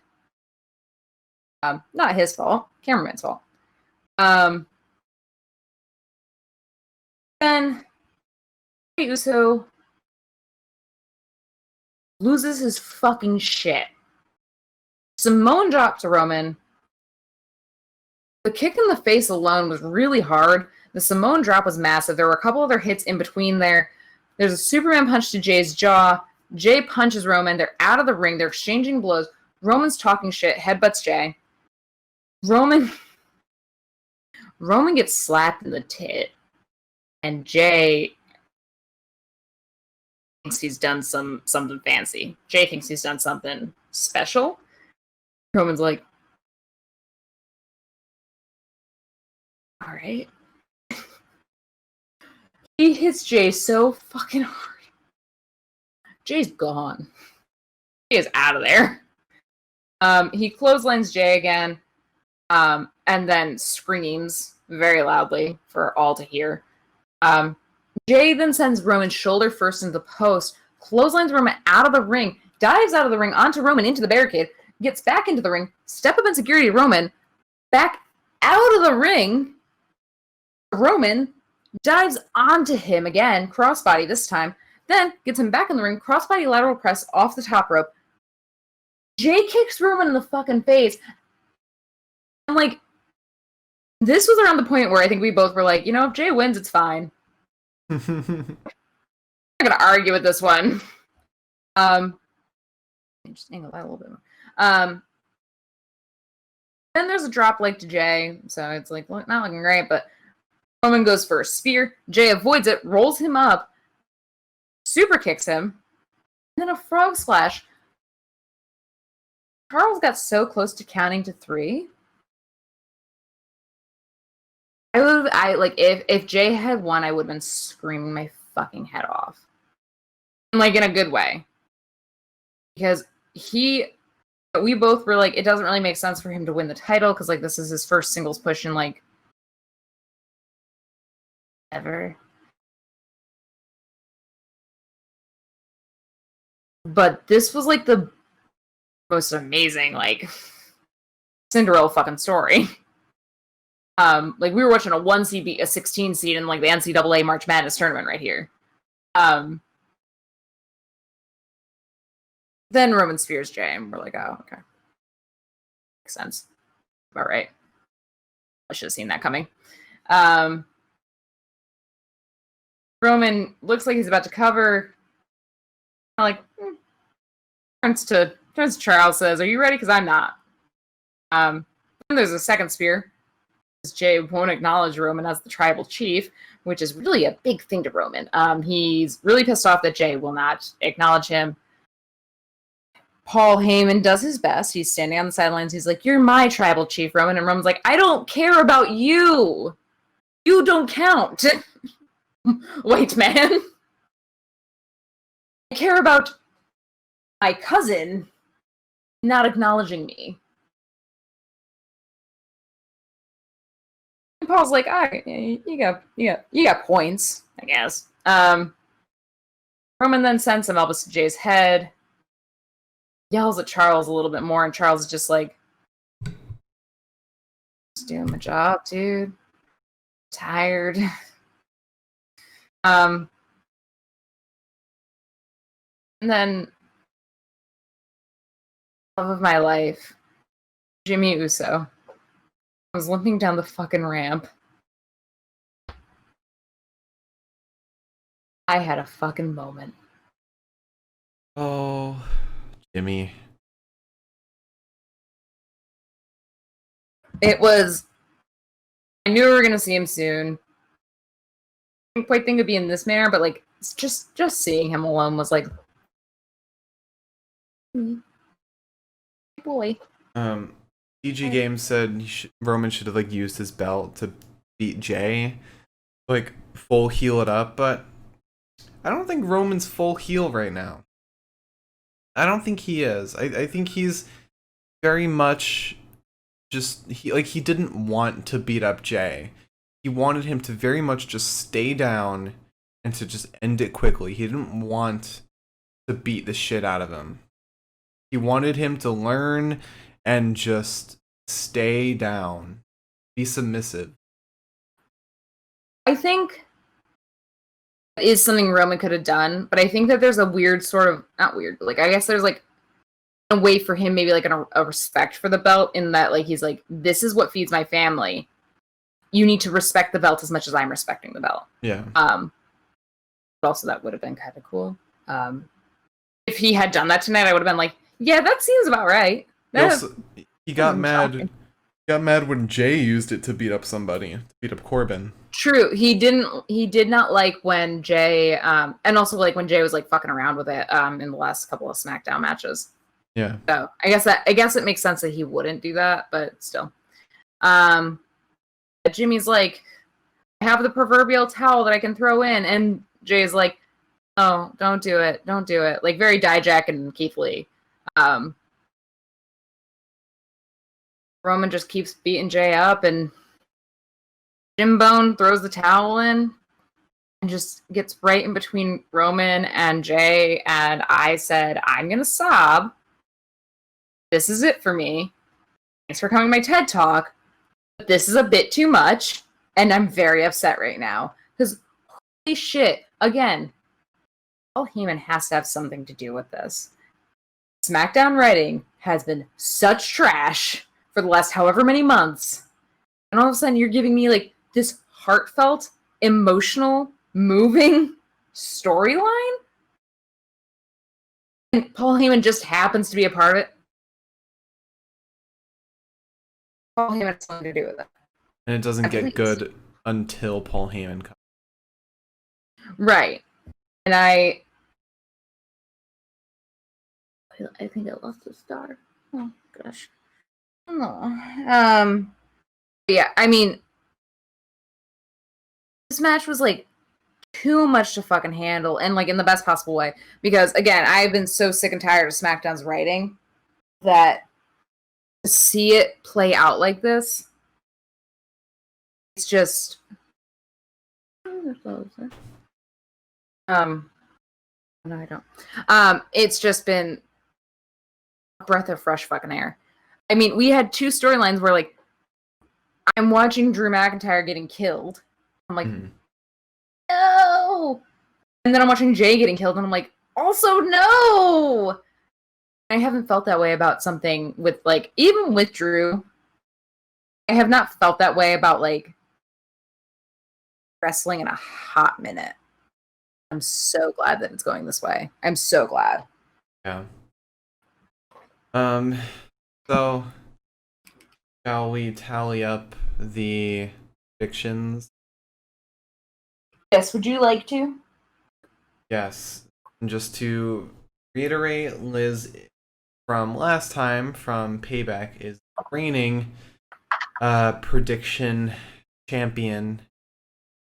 And so going back through tonight's schedule, tonight's program, we started off with Lucha House Party versus Cesaro and Shinsuke.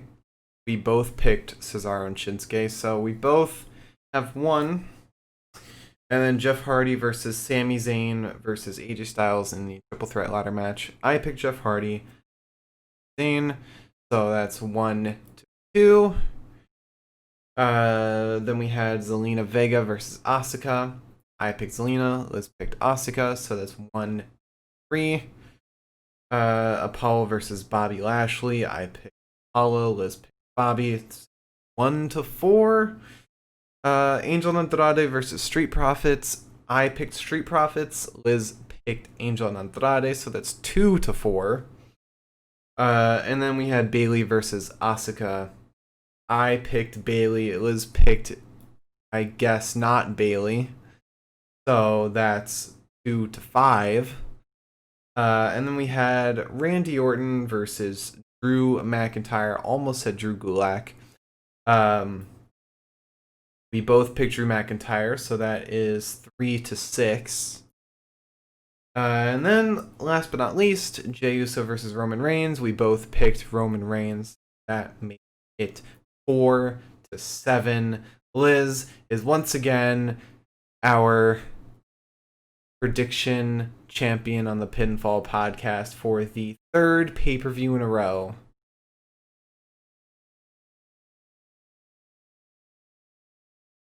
Here, yeah, please.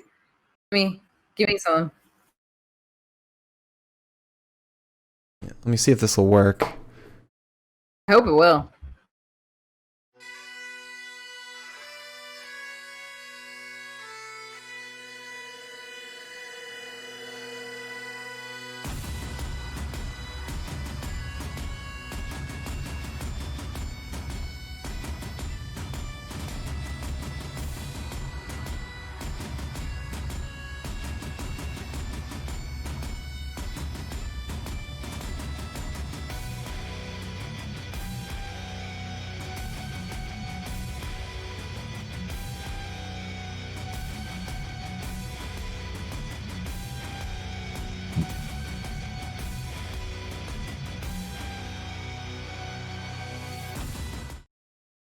All right. So that's that. Now, bests of the night. And I'll take one sip because I lost. Yes, please listen to the best of the night. Actually, what am I doing? We can't move into the best of the night yet. What? Why? Because I didn't put my sign up. Oh, I was wondering what you're doing. And DG Games, I don't think they'll change Drew's theme. The whole issue with CFOS was with Keith Lee. At least from what we're aware. Because if the problem was with CFOS in general, everyone would have to change their themes. I mean, just from the winners today that I have here, we would have Drew change, Asuka, Bobby Lashley, Drew Gulak, Sami Zayn, and Shinsuke. Just from the winners today. The main problem was with Keith Lee's song specifically. I don't know how it works with them. I don't know why they would have different deals for different wrestlers, considering that sounds like a bajillion and 9 different pieces of legal information each song. But it was, I believe it was very specifically just with Keith Lee's song. If it was not just with Keith Lee's song, then we would have noticed a change like we have with Keith. DG Games also said Billie Kay got a new song too. But that's probably just because she's now solo. I think she got a new song, and this was after the CFOS breakup. So, but it's just, it's still very weird to me that like they were specifically like, no, you cannot use Keith Lee's song. Mm-hmm. Oh. What's so special about that one? What? With Keith Lee's song, I don't understand what was so special about it. Probably because they had to make the next big star. Yes, that's true. They want that royalty. But anyway, best of the night. So, best promo of the night is there's nothing really to talk about. There's one thing and one thing only, and that's R-Truth and the 24/7, 365, I-95 South, 7-Eleven. They made me watch all Reno 911 championship. And it's gonna be the first one when Drew takes it from him in the ref room. You're not gonna give it to should have had a V8 and No. Close second though. rest in peace to Zawa. It's a close second. I really don't understand. This was one of those things where like the 24/7 was taken and like he was in the water. Mm-hmm. I was like, oh, Tozawa definitely has it. He's definitely in on like the shark thing. It has to. There's no other reason for that to be happening. And then that wasn't the case. And I was like, is Zawa dead? That can't be right. It's just a way to get him some weeks off. Man needs it.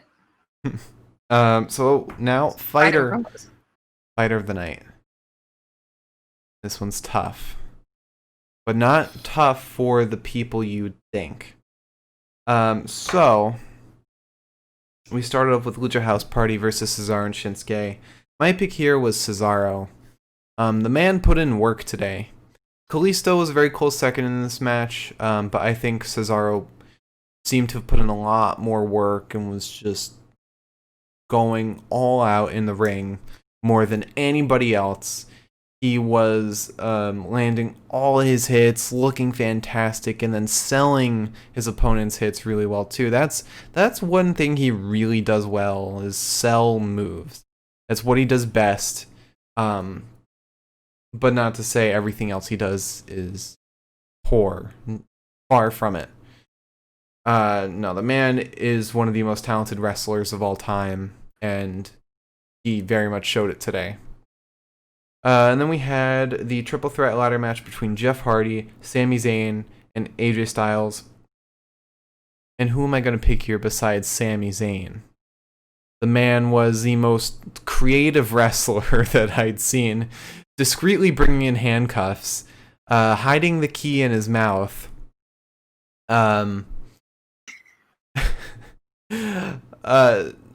somehow attaching the handcuff to himself in the middle of a suplex, and deciding to put the handcuffs around Jeff Hardy's earlobe, plus just his overall fighting today. He had some fantastic moves, and also had the great personality attached to his persona, when he had his knees up protecting himself from the ladder, or just how he was carrying himself overall in the match. I think he was just perfect, and I loved everything about him today. And then we had Zelina Vega versus Asuka. And I gotta go with Zelina here. Zelina actually she looked great. She looked awesome. I wish this was a match that she actually had a chance in, and wasn't just a filler match. She looked amazing. That's all I can really say. She had some awesome moves. Wish we'd seen a little more of her character. We did see a little bit in the beginning when Asuka's like has her hands up, and then Zelina's like trying to grab it but also kick out her legs. We saw a little bit of frustration there. But after that it kind of faded until after the fight ended. And then we had Apollo Crews versus Bobby Lashley. Great fight from both these guys, but I gotta give the edge to Bobby. Bobby is an all-around amazing wrestler who kind of does a Randy Orton thing, where he backs himself off, kind of lurks a little bit, stalks his prey, and then leaps in with the full Nelson. And the one thing that we didn't get, though, with Randy is that we didn't get the little twirl with the jazz hands. Punching the floor. Imagine. He's like, oh, my shoulders hurt today. Imagine, like, Drew put him in the ambulance, but, like, kind of stumbled back. Randy just turns around, pounds the floor of the ambulance, leaps out. No, that's not padded. He'd break everything. He'd still do We it. need an ambulance. And he'd be in one. And then Ric Flair would have to drive him. Is that really the safest route? He'd be put out of his misery at that point. But yeah, Bobby looked fantastic here. But it's, I don't know. It might just be me being tired of this feud in general. I don't know why Apollo was still going after the title this time around. It should have been Ricochet. It should have been Ricochet going after it this time. Because we've seen this matchup 50,000 times. We saw it a million times when Apollo had the title. Now we're seeing it 50 more times now that Bobby has it. Gotta shake it up, have Ricochet go after it, or bring back Mustafa, have him go after it. Like, there's options. They got options. Has Mustafa only been on 205 recently? No, we haven't seen he hasn't been on 205 Live. He's only been on Main Event. Exclusively. And he's even been retweeting people saying like bring back Mustafa on the main roster, or Mustafa deserves better. Yeah, that's really weird to me, actually. They made a big deal about him coming back, but he's only been on Main Event. So after that, we had Angel Andrade versus the Street Profits. And my God, did Angelo Dawkins look great. Normally, I would give it to Montez, but Dawkins, I think, looked the better of the two. I don't get his whole thing, where like normally wrestlers are like frog splash in the corner. They kind of just throw themselves at whoever's in the corner. Dox will do that, but spin. He does a little twirl when he does it. I don't get it. I don't know why he does that, or why any wrestler does it in general. It drives me crazy. But Dox still looked great today. He looked fantastic. My God. And then we had Bayley versus Asuka. I guess Asuka. This match lasted like 5 seconds. Yeah. I could also say Bayley's chair, and I'd still be as accurate. Your tag team partner? Yeah, her new tag team partner. But now it's a stable because she brought in a second chair. Oh yeah, there we go. And then after that, we had Randall Keith Orton versus Drew Gulak. Imagine that matchup. No, Drew McIntyre. You threw me for a loop there. Both wrestlers were kind of they were great today. But I got to give it to Drew, mostly because Randy seemed like he was out for the count very early on. It seemed like he was very tired. Like, as soon as they made it to the ambulance the first time, he seemed like completely checked out and moving slowly. You know, he only really got off an RKO. Not really anything substantial or flashy. Drew, in that whole meantime, was still like he was still trying his best. Like, he was still putting in his all, looking fantastic even after this beat down, smashing his head into the windshield, everything, and walking around confidently too. Which I get why Randy was kind of in that position, because not only was he fighting Drew, but he also had Big Show, Christian, Shawn Michaels, all attacking him at the same time. But yeah, I gotta give the edge in this fight to Drew. He looked a lot better than Randy this fight. Huh? Edge. Edge, come on out. Aww. And then lastly, we had Jey Uso versus Roman Reigns. I got to give it to Jey here. Jey was a lot better than anybody expected him to. He was much better than he had any right to be. Not to say he was really amazing like Drew or Sami or Dawkins.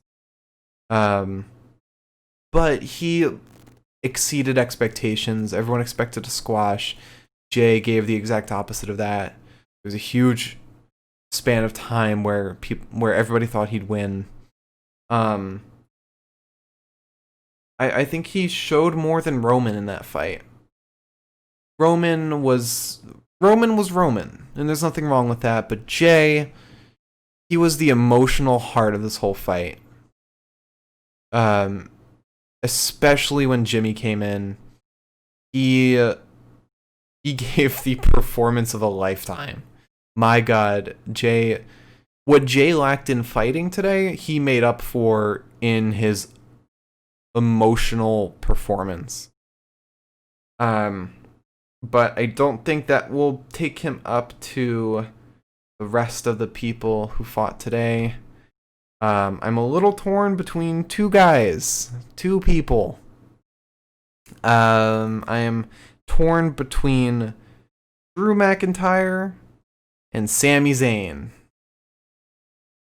Now, the only reason I would lean towards Sami is because he had that creative edge where he utilized a lot of his surroundings, but I don't know if that would kind of go to him.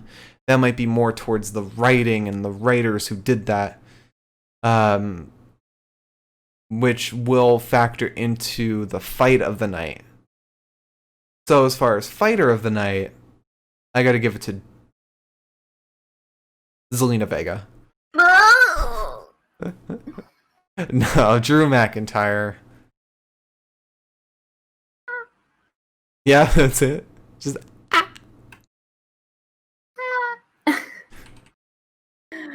I assume you agree. I mean, I don't know. The 5 hard seltzers in the gym is kicking in. However,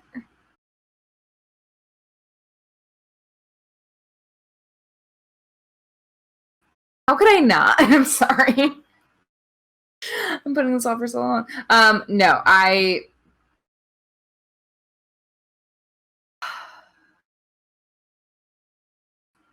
going into this fight, I really thought Drew was gonna lose. I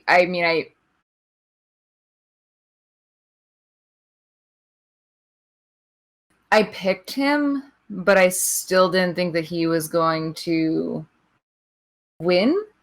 Mm-hmm. But that said,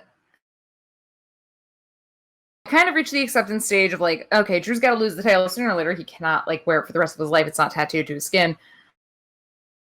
But I kind of didn't think that he would fight as well as he did tonight, considering the whole broken jaw.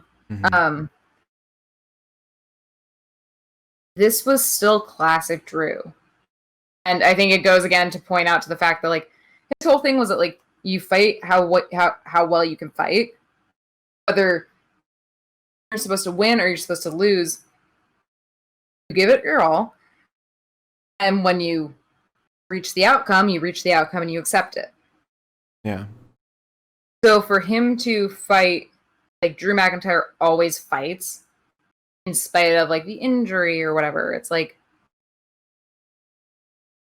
it was so good. I love watching him. I never get tired of fucking watching him. And this pay-per-view was exactly the quintessential Drew McIntyre that I have been dying to see for the last couple of pay-per-views, the last couple of weeks, honestly. The only thing that really makes me curious now is regarding this storyline and Drew and his title. The only person who can take the title off of him now is somebody who is more dominant than he is, because he is 24-1 this year. He is completely dominant. He is on multiple occasions beat the Legend Killer, who has beaten Edge, beaten Big Show. Drew could only at this point lose. I don't even think he could lose to Edge at this point. he would have to lose to somebody on the scale of The Undertaker, of John Cena, The Rock. Somebody of that scale would have to take it away from him. And that's why I think maybe with the draft, we'll see John Cena go over to Raw.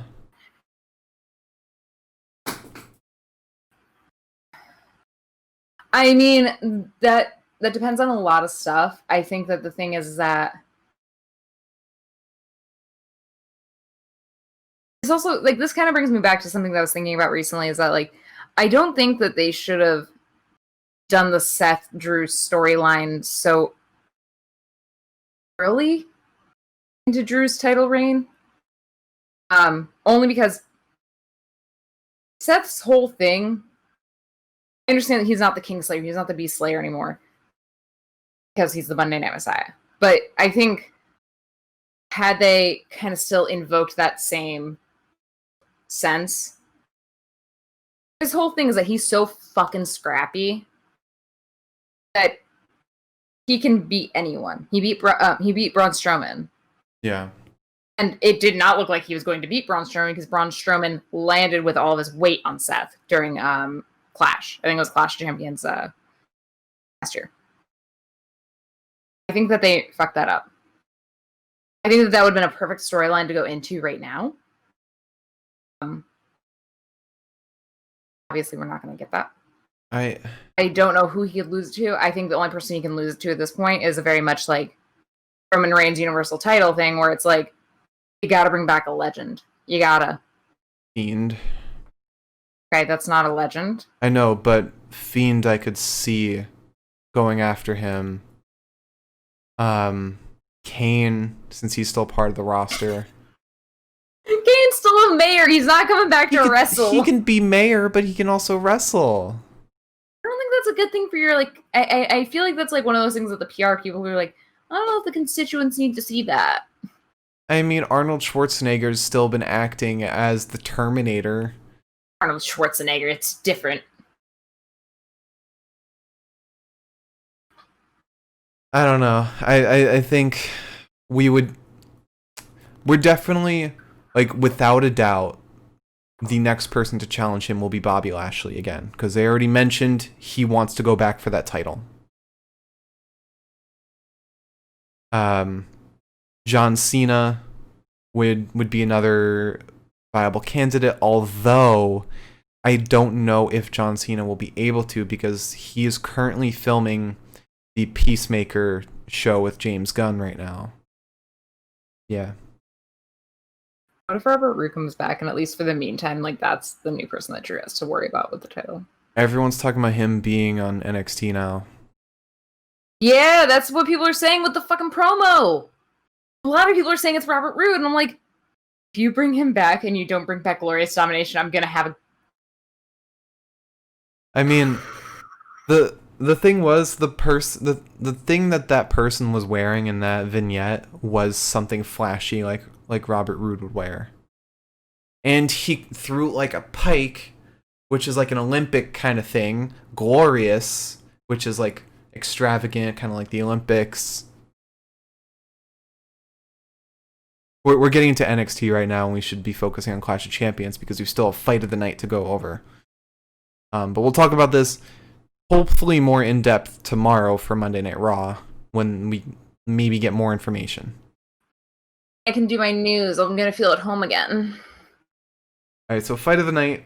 We started off with Lucha House Party versus Cesaro and Shinsuke. In my opinion, on a high note, I think this was a good fight. Everyone really put in their all. Nobody botched anything. This fight looked great. Kalisto and Lindsay looked fantastic. Cesaro looked like a star. Shinsuke looked better than ever. Everyone today brought their A game. There wasn't a single person who looked bad today. Except maybe Bayley, but she wasn't supposed to look good. Yeah, I think this fight was kind of missing steps forward, though. That might have been my only thing, because where do you go from here? Like, yes, it's nice that we get to keep Lucha House Party for a little bit, but we know they're going to break up. What? break up. One of them goes over to Raw. Lindsay. Mysterio partner. Yeah. Now Umberto has a partner, someone that can go after Andrade and Angel, and it'll be like less weird that it's just just Angel beating up his cousin. Yeah. Or because Umberto doesn't really have a singles push right now, so even though he is singles, there's nothing going on for him. Not anymore. We kind of have him and Dominic. That's weird. I'm not accepting that as like reality. But moving back to the fights today, then we had the triple threat ladder match, which was the actual start of the main card, which was a fantastic start. This match was unbelievably great, the best ladder match we've ever seen, I think. Just the pace of everything, the use of the ladders, the creativity that was put in, everything worked flawlessly. Everyone looked great. Jeff Hardy, AJ, Sami, they all looked great in their own ways. The ladders were never really used the same way twice today. And even when something was sloppy, it was recovered. For example, Sami accidentally kicking down the ladder and AJ just deciding to throw him into the announce table. Like that was great. That was great improvisation on AJ Styles' part. The ending was fantastic. I loved everything about this fight, which says a lot because I hate ladder matches. Ladder matches, I think, are an overused gimmick that are misused most of the time. But today we got the exact reason why they're so used, why they're so perfect. And it changed my whole perspective on ladder matches. And then after that we had Zelina Vega versus Asuka, which was a good match. It was just a good, raw wrestling match. Asuka looked like she was having fun, just like messing around. And then Zelina looked great. She looked like a great wrestler, like she should. It was, of course, missing any real excitement to it. There was never any doubt that Asuka would win. There wasn't a whole lot to it. But after that we had Apollo versus Bobby. Again, same thing for the 50,000th time. I like this match because both these wrestlers are very talented. I just want this. You could have shown me a clip of the fight from Payback, shown it to me now, and had told me that was the Clash of Champions match. Now I'd be like, fine, I agree. Yes, that's it. Because it practically was. Practically was the same match. It ended with a full Nelson, just like all these matches do.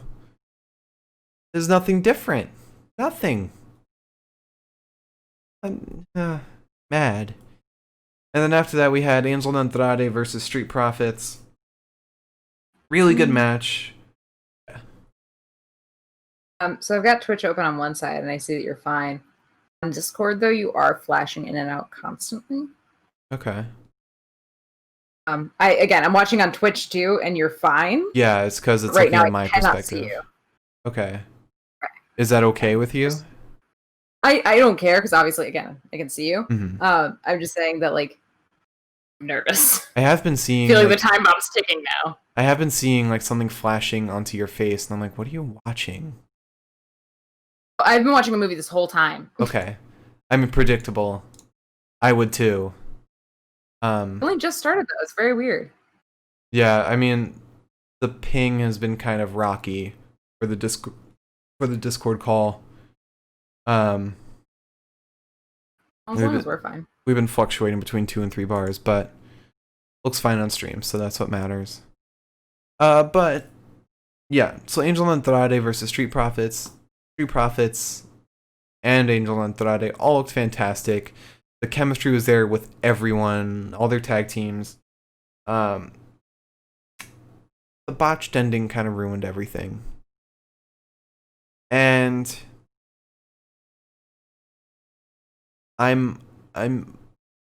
we'll think positively of this fight if it's the last time we see this feud. It's the last time we see this matchup, even though it probably won't be. Because I'm tired of this. I'm tired of Angel Andrade versus Street Profits. Give Street Profits another opponent. Give them the Hurt Business. Give them Apollo and Ricochet.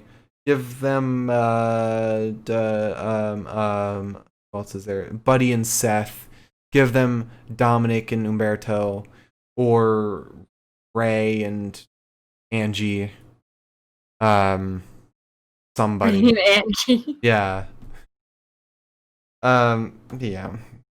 The ending kind of botched everything. And then we had Bayley versus Asuka, which lasted 5 seconds. Can't really applaud this fight at all.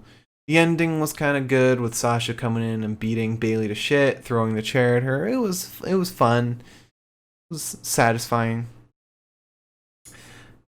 And then we move into Randy Orton versus Drew McIntyre.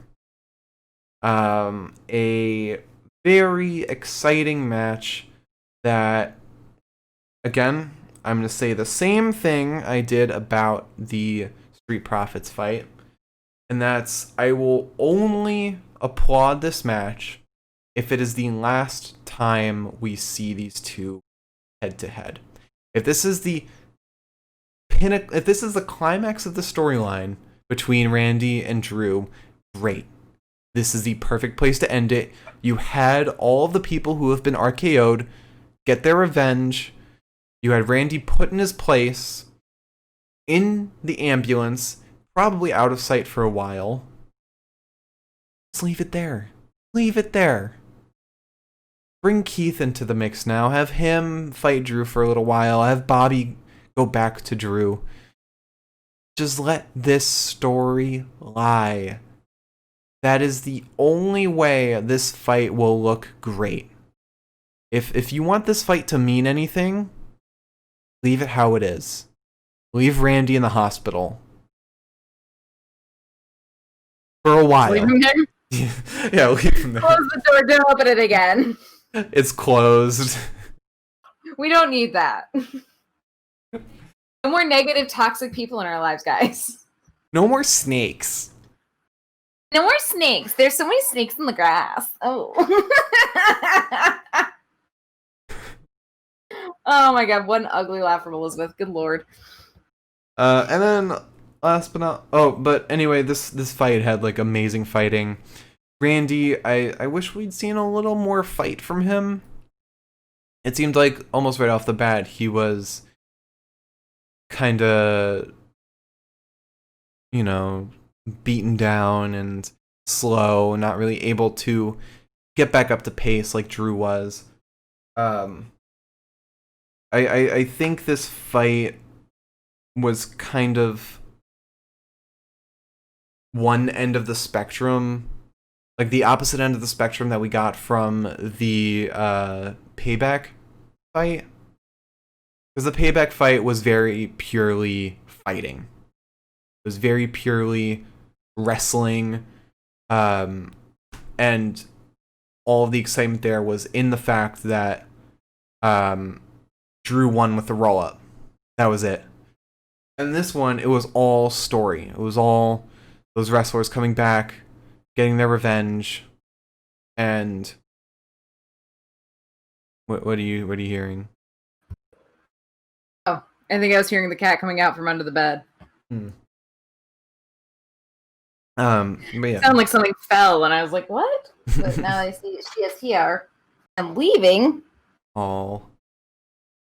Respect. But yeah, no, this fight was very much the opposite end of a spectrum from the Payback fight, which I don't love that about it. This was a great fight, but I think it was too much of just a battle of attrition between the two. And then last but not least, we move on to Jey Uso versus Roman Reigns. A heartbreaker of a match where Jey surprised the hell out of us, and Roman proved to us that he is capable of being a son of a bitch. And we got an appearance from Jimmy as well. Our Keith Lee. This fight had everything. It had great fighting, it had great story, tons of emotion. Everything about it was perfect.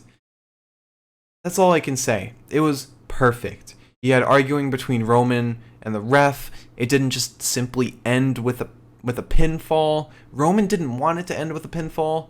It was very complex with Roman's personality, with Jey's personality.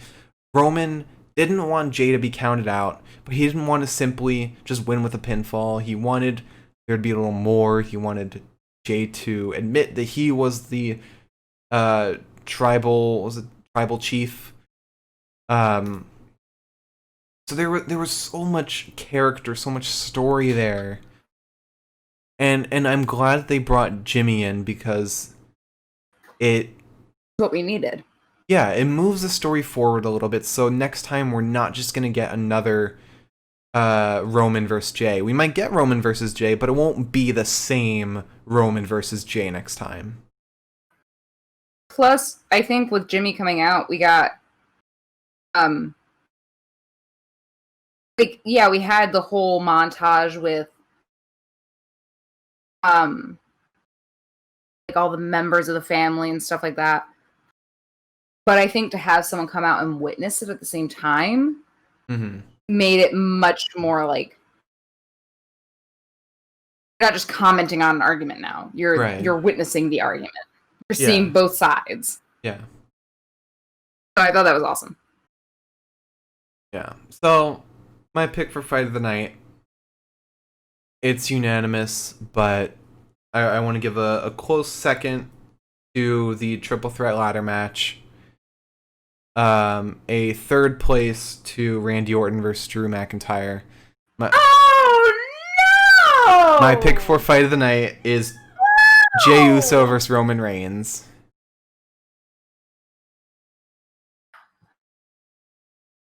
Well, this fight had everything. Like I cannot back down from this because this fight was perfect.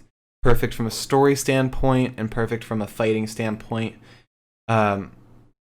Drew vs. Randy was fantastic. I think it just needed a little fight back from Randy.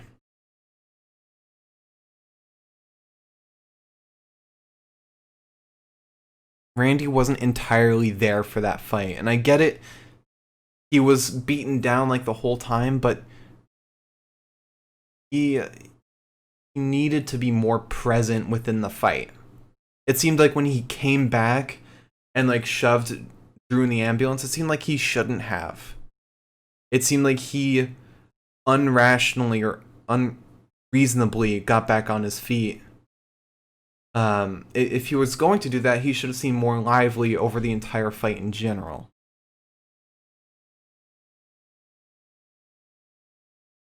Oh my God. You're like breaking me. Like I was almost gonna be on board if you just said straight out Roe versus Jey. Would have been like, okay, fair.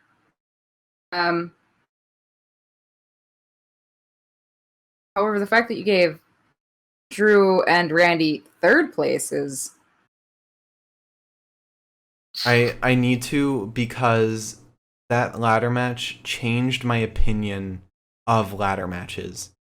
I've never seen one so creative, so innovative, and one that kind of just kept me on board the entire time. Normally I'd check out during a ladder match like I did with the NXT North American one.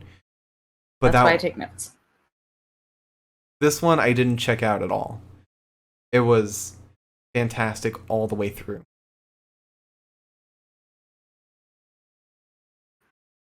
I've got like I thought you were grimacing. You're grimacing based on what I was saying. No, I touched my phone and I had been petting Pete's prior. There's fur on my phone. And then I touched my face. Anyways.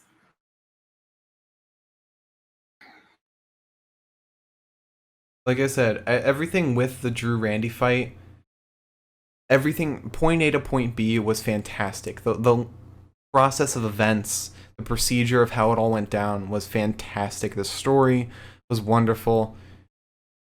But we needed more from Randy. Randy was not 100% that whole day, and I wonder maybe he like suffered an injury early on in the fight that he couldn't really continue on and keep kicking. Drew was literally.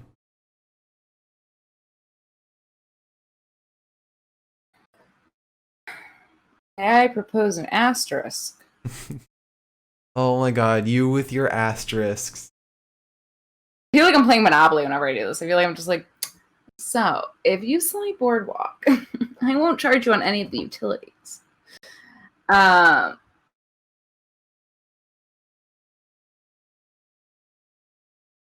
there's two clear winners in my mind, and it's just Randy and Drew versus Randy and Drew versus... Randy versus Drew. Well, understand what I'm saying. Randy and Drew versus Roman and Jay. Those are the two fights that kind of just stick out in my head. Hell of a tag team match. So, it's not nice. It'd be horrifying and so good. I'd be willing to pick Roman and Jay. The storyline with an asterisk for Randy and Drew. I'm not letting that happen. It's one or the other. Why? We only do asterisks when you want to do them. When have I wanted to do an asterisk? I don't know. I don't ever remember suggesting an asterisk and actually getting away with it, but I know we've had them, so. It's because you've been the only one suggesting them.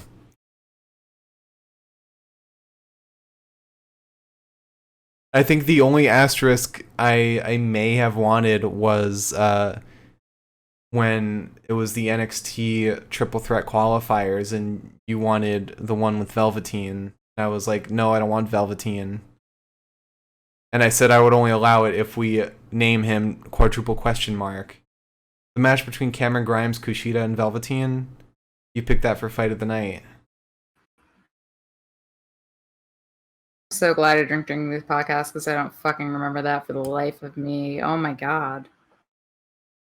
I gotta stop drinking during the podcast. I can't. I don't know. I'm torn because I really like the Roman and Jay fight because that had story, that had fighting, that had me getting my mind blown. But that was like going to a great fucking restaurant. Whereas Randy and Drew felt like going back to the ground round and getting like the food I used to get there when I was a child. I felt at home in that fight. The other fight was like going to like Nobu and being like, aha, fancy sushi. No, it's like going to a trashy like a Chinese place, but getting like this amazing tasting food. Because amongst Smackdown and all its trashiness, you have this amazing storyline with amazing fighting that comes out of nowhere because of Paul Heyman.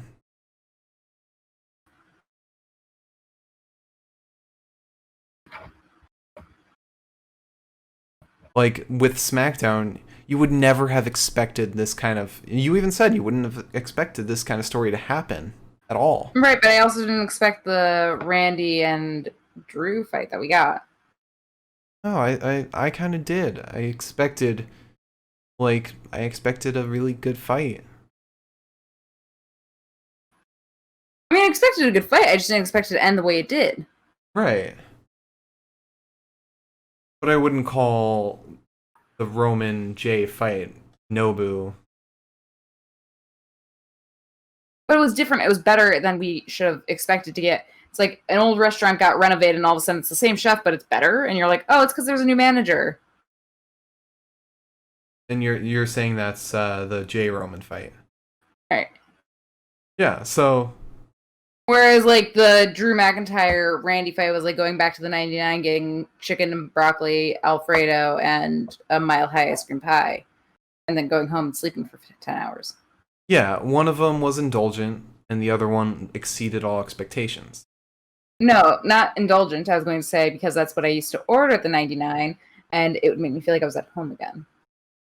with my family Well, instead of in COVID times. Since Liz cannot decide, we'll turn to the chat. Oh, here we go. We'll turn to the chat until Liz can decide. What do you guys think is tonight's fight of the night? Roman Reigns versus Jey Uso or Drew McIntyre versus Randy Orton? Liz will only allow Roman versus Jey if there's an asterisk for Drew versus Randy. I don't see that as being that big of a deal. I don't see why we can't just accept that. Friendship. It's about making sacrifices. In the same way that Jimmy made a sacrifice by coming out even though his leggy was injured. I was not making a sacrifice. He didn't get hurt. It was. He could have. He could have gotten hurt. But he didn't.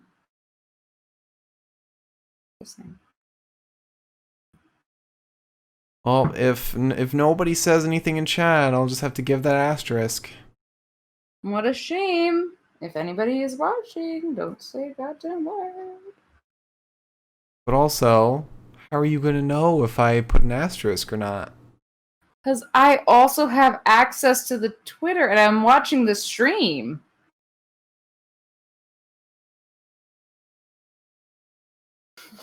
Alright, well... You have no outs right now.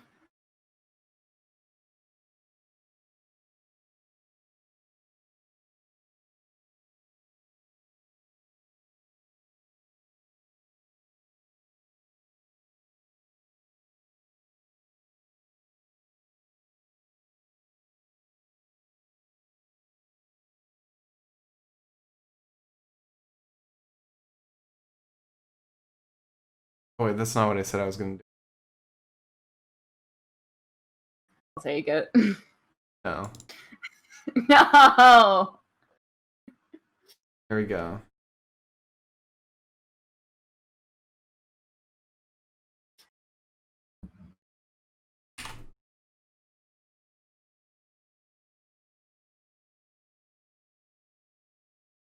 There's your asterisk.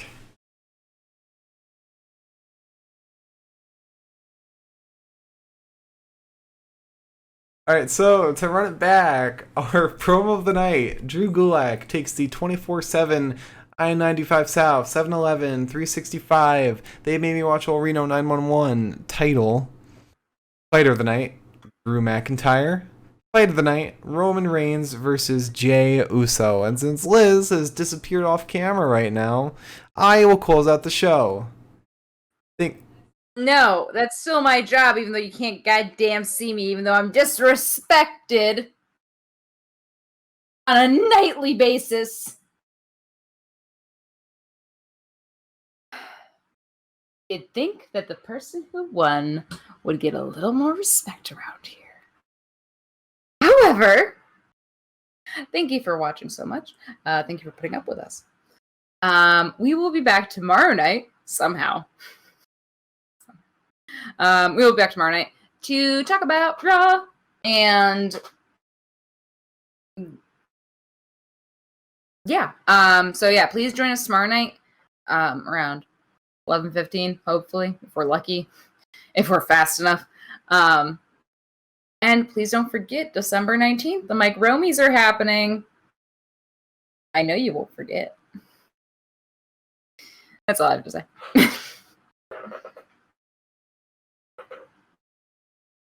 Thanks for watching, everybody, once again. If you enjoyed, please hit that follow button down below and type in that suggestion box what you think we could be doing better to make this a better podcast for you. We're looking to take any and all feedback you guys can give us. And follow us on Twitter as well. We also post whenever we go live there and post our Fighter and Fight of the Night every single podcast right after the show. So if you miss a podcast, you'll still know who are our picks for that night. And that's at the Pinfall Cast. Remove the pod. That's the Twitter. And if you missed part of this podcast or want to catch up on previous ones, check us out on YouTube. Look up the Pinfall Podcast on YouTube.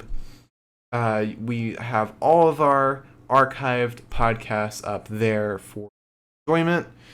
And follow our personal Twitters as well. I'm at the Mark Cameron. Liz is at Eliza Elaine 23. And follow my personal Twitch as well. Twitch.tv/Mark Cameron. We're working on a awesome fusion of Pokemon and professional wrestling. Super awesome. Definitely check it out. We crowned a new world champion, and we're a lot in store future. So definitely go check it out. Twitch.tv/MarkCameron. And I believe that's it. Tune in Wednesday for our promo podcast. And tune in tomorrow for our Monday Night Raw podcast. And we will see you all then. Thank you all so much for watching once again, and we'll see you tomorrow.